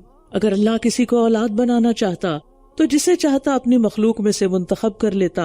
وہ پاک ہے، وہ تو اللہ ہے اکیلا، بہت زبردست۔ اس نے آسمانوں اور زمین کو حق کے ساتھ پیدا کیا، اور رات کو دن پر اور دن کو رات پر لپیٹ دیتا ہے، اور اس نے سورج اور چاند کو مسخر کر رکھا ہے، ہر ایک مقرر وقت تک کے لیے چل رہا ہے۔ خبردار وہی بہت زبردست، بہت بخشش فرمانے والا ہے۔ اس نے تم سب کو ایک ہی جان سے پیدا کیا، پھر اسی سے اس کا جوڑا بنایا، اور تمہارے لیے مویشیوں میں سے 8 اقسام نر اور مادہ اتاری۔ وہ تمہاری ماؤں کے پیٹوں میں تمہیں 3 اندھیروں میں ایک تخلیق کے بعد دوسری تخلیق میں پیدا کرتا ہے۔ یہی اللہ تمہارا رب ہے، ساری بادشاہت اسی کے لیے ہے، اس کے سوا کوئی معبود نہیں، پھر تم کس طرح سے پھیرے جاتے ہو۔ یہاں اللہ کی وحدانیت اور قدرت اور عظمت کی دلیل ہے کہ اس نے یہ سب تخلیق کیا، اور جانوروں کی یہ نعمتیں ہمیں اللہ کی طرف سے ملی ہیں، اللہ ہی نے اتاری ہیں۔ اور ان جانوروں کا ذکر کیا، بہت سے جانوروں میں سے خاص طور پر کہ جو ہمارے کھانے پینے، پہننے اور دوسری ضروریات میں استعمال ہوتے ہیں، جن سے ہم بہت مانوس ہوتے ہیں۔ ان تکفروا فإن اللہ غنی عنکم، اللہ اکبر، اگر تم ناشکری کرو تو یقیناً اللہ تم سب سے بے نیاز ہے، اللہ کو کسی کی بھی ضرورت نہیں، اور وہ اپنے بندوں سے ناشکری کو پسند نہیں کرتا، اور اگر تم شکر کرو تو وہ اسے تمہارے لیے پسند کرتا ہے، تو ہم کیوں نہ وہ کام کریں جو اللہ کو پسند ہے۔ اور کوئی بوجھ اٹھانے والا کسی دوسرے کا بوجھ نہیں اٹھائے گا، پھر تم سب کو اپنے رب کی طرف لوٹنا ہے، تو وہ تمہیں بتائے گا جو کچھ تم کیا کرتے تھے، بے شک وہ سینوں کے بھید تک خوب جانتا ہے۔ اور جب انسان کو کوئی تکلیف پہنچتی ہے تو وہ اپنے رب کی طرف رجوع کرتے ہوئے اسے پکارتا ہے، پھر جب وہ اسے اپنی طرف سے کوئی نعمت عطا کرتا ہے تو وہ اس تکلیف کو بھول جاتا ہے جس پر وہ اس سے پہلے اسے پکارا کرتا تھا، اور اللہ کے لیے کئی شریک بنا دیتا ہے تاکہ اس کے راستے سے بھٹکا دے۔ کہہ دیجیے اپنے کفر سے تھوڑا سا فائدہ اٹھا لو، بے شک تم آگ والوں میں سے ہو۔ استغفر اللہ۔ یہ انسان کا حال ہے، تکلیف میں اللہ یاد آ ہی جاتا ہے، اور جب مشکل آسان ہوتی ہے تو پھر وہ دوسروں کو پکارنے لگتا، دوسروں کی تعریف کرنے لگتا ہے۔ کیا یہ بہتر ہے یا وہ جو رات کی گھڑیوں میں سجدہ کرتے ہوئے اور قیام کرتے ہوئے عبادت میں لگا رہتا ہے؟ وہ آخرت سے ڈرتا ہے اور اپنے رب کی رحمت کی امید رکھتا ہے۔ کہہ دیجئے کیا جو علم رکھتے ہیں اور جو علم نہیں رکھتے برابر ہو سکتے ہیں؟ بے شک نصیحت تو عقل والے ہی حاصل کرتے ہیں۔ تو قانت مومن ہر لحاظ سے بہتر ہے۔ اور قانت کون ہے؟ جو صرف دن کے وقت ہی نہیں، رات کی گھڑیوں میں بھی عبادت کرتا ہے، جیسے آج کل آپ لوگ کر رہے ہیں، قانتات بنے ہوئے، والقانتین والقانتات۔ اور ایک اور بات جو بڑی اہم یہاں پتہ چلتی ہے کہ اللہ سے ہمیشہ اچھی امید رکھیں، اچھی بات زبان سے نکالیں، اچھی امید رکھیں، اچھا سوچیں، اچھا بولیں، اچھے کام کریں، یہ زندگی بھی خوشگوار ہو جائے گی۔ مایوسی کی باتیں چھوڑ دیں، کیونکہ مایوسی تو شیطان کی طرف سے ہوتی ہے نا، پہلے وہ مایوس کرتا ہے، پھر وہ وسوسے ڈالتا ہے، پھر وہ ہمیں عبادت سے، نیک کاموں سے دور لے جاتا ہے۔ ہم اس طرح بہت سے چانسز گنوا دیتے ہیں۔ کہہ دیجئے اے میرے بندو جو ایمان لائے ہو، اپنے رب سے ڈرو، ایمان والو تقوی اختیار کرو۔ جن لوگوں نے اس دنیا میں اچھے عمل کیے ان کے لیے بھلائی ہے، اور اللہ کی زمین بہت وسیع ہے، بے شک صبر کرنے والوں کو ان کا اجر بے حساب دیا جائے گا۔ بے حساب یعنی جس کو وہ گن بھی نہ سکیں گے، جس کو وہ تول بھی نہ سکیں گے، شمار ہی نہیں کر سکیں گے۔ کہہ دیجئے بے شک مجھے حکم دیا گیا ہے کہ میں اللہ ہی کی عبادت کروں، دین کو اس کے لیے خالص کرتے ہوئے، اور مجھے حکم دیا گیا ہے کہ میں سب سے پہلا فرما بردار بن جاؤں۔ دوسروں کو نیکی کی دعوت دینے والے کو سب سے پہلے اپنی ذات سے شروع کرنا چاہیے۔ کہہ دیجئے اگر میں اپنے رب کی نافرمانی کروں تو میں ایک بڑے دن کے عذاب سے ڈرتا ہوں۔ کہہ دیجئے میں اپنے دین کو اسی کے لیے خالص کرتے ہوئے اللہ کی عبادت کرتا ہوں۔ بار بار اسی چیز کا تذکرہ ہو رہا ہے کہ دین کو، عبادت کو اللہ کے لیے خالص کرتے ہوئے عبادت کی جائے، بس تم اس کے سوا جس کی چاہو عبادت کرو۔ کہہ دیجئے بے شک اصل خسارہ پانے والے تو وہ ہیں جنہوں نے قیامت کے دن اپنے آپ کو اور اپنے گھر والوں کو خسارے میں ڈال دیا۔ الا ذالک هو الخسران المبین، خبردار یہی کھلم کھلا خسارہ ہے۔ لہم من فوقہم ظلل من النار، ان کے لیے ان کے اوپر سے آگ کے سائبان ہوں گے اور ان کے نیچے سے بھی سائبان ہوں گے۔ استغفر اللہ۔ یہی وہ عذاب ہے جس سے اللہ اپنے بندوں کو ڈراتا ہے، اے میرے بندوں پس تم مجھی سے ڈرو۔ اور جن لوگوں نے طاغوت کی عبادت سے اجتناب کیا، یعنی شیطان کی بات نہ مانی اور اللہ کی طرف رجوع کر لیا، ان کے لیے خوشخبری ہے، بس میرے بندوں کو خوشخبری دے دیجئے۔ کون ہے اللہ کے بندے؟ الذین یستمعون القول فیتبعون احسنہ، وہ جو غور سے بات کو سنتے ہیں، یعنی اللہ کی بات پر توجہ دیتے ہیں، پھر وہ اس میں سے بہترین بات کی پیروی کرتے ہیں، عمل بھی کر لیتے ہیں۔ یہی وہ لوگ ہیں جنہیں اللہ نے ہدایت دی، اور یہی لوگ عقل والے ہیں۔ انسان باتیں تو سب کی سنتا ہے، لیکن کس بات کو زیادہ توجہ سے سنتا ہے؟ جس میں اس کو اپنا کوئی فائدہ نظر آتا ہے۔ تو اللہ سے ڈرنے والا اللہ کی بات کو سب سے زیادہ توجہ سے سنتا ہے۔ تو انسان جس کی بھی چاہے بات سنے، لیکن پیروی قرآن و سنت ہی کی کرے، اور حسن اور احسن میں سے احسن کی پیروی کرے۔ کیا بھلا وہ شخص جس پر عذاب کی بات ثابت ہو چکی، پھر کیا آپ اسے بچا لیں گے جو آگ میں ہے؟ آگ میں جانے والے کو تو کوئی نہیں بچا سکتا اللہ، لیکن وہ لوگ جنہوں نے اپنے رب کا تقوی اختیار کیا ان کے لیے بالا خانے ہیں، جن کے اوپر مزید بالا خانے بنے ہوئے ہیں، ان کے نیچے نہریں بہتی ہیں، یہ اللہ کا وعدہ ہے اور اللہ وعدہ خلافی نہیں کرتا۔ جہنمیوں کے ساتھ یہاں متقیوں کا ذکر بھی ہو گیا۔ کیا آپ نے دیکھا نہیں کہ بے شک اللہ نے آسمان سے پانی اتارا، پھر چشموں کی صورت میں اسے زمین میں چلایا، پھر وہ اس کے ذریعے کھیتی نکالتا ہے جس کے مختلف رنگ ہیں، پھر وہ پک جاتی ہے، پھر آپ اسے دیکھتے ہیں کہ وہ زرد ہو گئی ہے، پھر وہ اسے چورا چورا کر دیتا ہے۔ بے شک اس میں عقل والوں کے لیے بڑی نصیحت ہے۔ یہاں سے بھی پتہ چل رہا ہے کہ پانی کی اصل آسمان ہے، اوپر سے آیا اور زمین میں سٹور ہوتا ہے، پھر ندی نالے بھی بنتے ہیں۔ افمن شرح اللہ صدرہ للاسلام، کیا بھلا وہ شخص جس کا سینہ اللہ نے اسلام کے لیے کھول دیا، دل لگنے لگا اس کا اسلام کی باتوں میں، دین کی باتوں میں، اور وہ اپنے رب کی طرف سے ایک نور پر ہے، اس کو روشنی بھی مل گئی، وہ کسی سخت دل کی طرح ہو سکتا ہے؟ بس ان کے لیے ہلاکت ہے جن کے دل اللہ کی یاد کی طرف سے سخت ہیں، یہی لوگ کھلی گمراہی میں ہیں۔ دل کی سختی اللہ کی طرف سے ایک سزا ہوتی ہے۔ اللہ تعالیٰ جب کسی قوم پر غضبناک ہوتا ہے تو ان کے دل سے رحمت کو چھین لیتا ہے۔ دل کی سختی ہونا بدبختی کی علامت ہے۔ نبی صلی اللہ علیہ وسلم نے فرمایا، بدبخت کے سوا رحمت کسی سے نہیں چھینی جا سکتی۔ ابو ہریرہ سے روایت ہے، ایک آدمی نے رسول اللہ صلی اللہ علیہ وسلم سے اپنی سنگ دلی کی شکایت کی۔ آپ نے فرمایا، اگر تم دل کو نرم کرنا چاہتے ہو تو مسکین کو کھانا کھلاؤ اور یتیم کے سر پہ ہاتھ پھیرو، دل نرم ہو جائے گا۔ اللہ نے بہترین کلام نازل کیا، ایک ایسی کتاب جس کی آیات باہم ملتی جلتی ہیں، یعنی مضامین بار بار دہرائے جاتے ہیں، بار بار دہرائی جانے والی ہیں، جس سے ان لوگوں کی کھالوں کے رونگٹے کھڑے ہو جاتے ہیں جو اپنے رب سے ڈرتے ہیں، پھر ان کی کھالیں اور ان کے دل اللہ کی یاد سے نرم ہو جاتے ہیں۔ یہی اللہ کی ہدایت ہے، وہ اس کے ذریعے جسے چاہتا ہے ہدایت دیتا ہے، اور جسے اللہ گمراہ کر دے اسے کوئی ہدایت دینے والا نہیں۔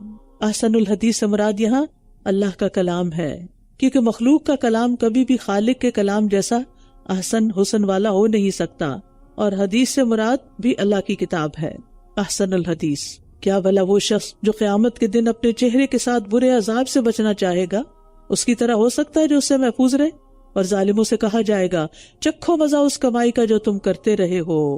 ان سے پہلے کے لوگوں نے بھی جھٹلا دیا تھا تو ان پر وہاں سے عذاب آیا جہاں سے وہ سوچ بھی نہ سکتے تھے، تو اللہ نے انہیں دنیا کی زندگی میں رسوائی کا عذاب چکھا دیا، اور یقیناً آخرت کا عذاب زیادہ بڑا ہے۔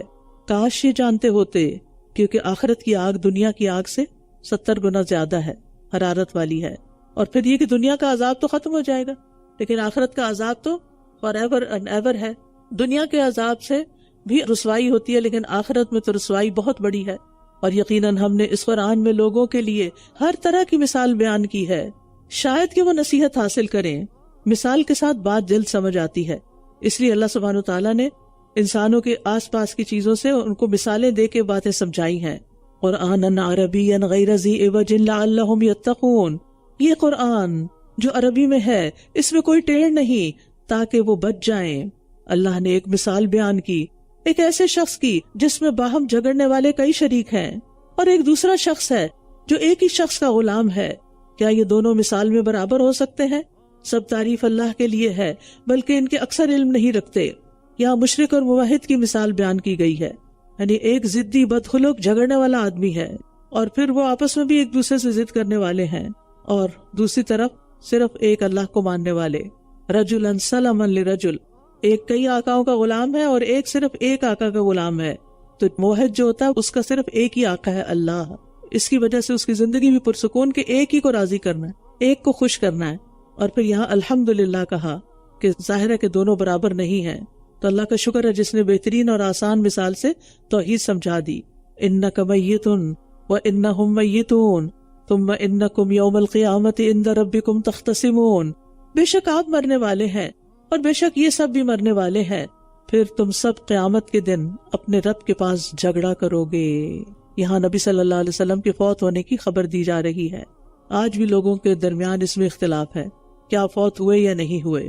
صحابہ نے نبی صلی اللہ علیہ وسلم کی وفات کو تسلیم کیا جب ابو بکر رضی اللہ عنہ نے انہیں آ کر خطبہ دیا، اور نبی صلی اللہ علیہ وسلم اگر اب بھی زندہ ہوتے تو صحابہ کبھی آپ کو غسل نہ دیتے، کفن نہ دیتے، دفن نہ کرتے، باہر ہی رکھ کے رہنے دیتے۔ ثم انکم یوم القیامت عند ربکم تختصمون، پھر قیامت کے دن تم اپنے رب کے پاس جھگڑے کرو گے۔ کس چیز کے جھگڑے؟ کچھ جھگڑے تو کفار اور مسلمانوں کے بیچ میں ہوں گے، یا مشرکین اور ان کے معبودوں میں، یا بڑے لوگوں اور ان کے فرمانبرداروں کے درمیان ہوں گے، یا بادشاہوں اور ان کی رعایا کے درمیان ہوں گے، یا مظلوموں اور ظالموں کے درمیان ہوں گے، خواہ وہ دونوں مسلمان ہی کیوں نہ ہوں۔ حتیٰ کہ آدمی اپنے اعضاء سے بھی جھگڑا کرے گا کہ تم کیوں بول رہے ہو۔ اور پھر یہ ہے کہ ہر حقدار کو اس کا حق پورا پورا دے دیا جائے گا، کیونکہ کسی پر ظلم نہیں کیا جائے گا، تو پھر جھگڑے ختم ہو جائیں گے۔ وآخر دعوانا ان الحمد للہ رب العالمین۔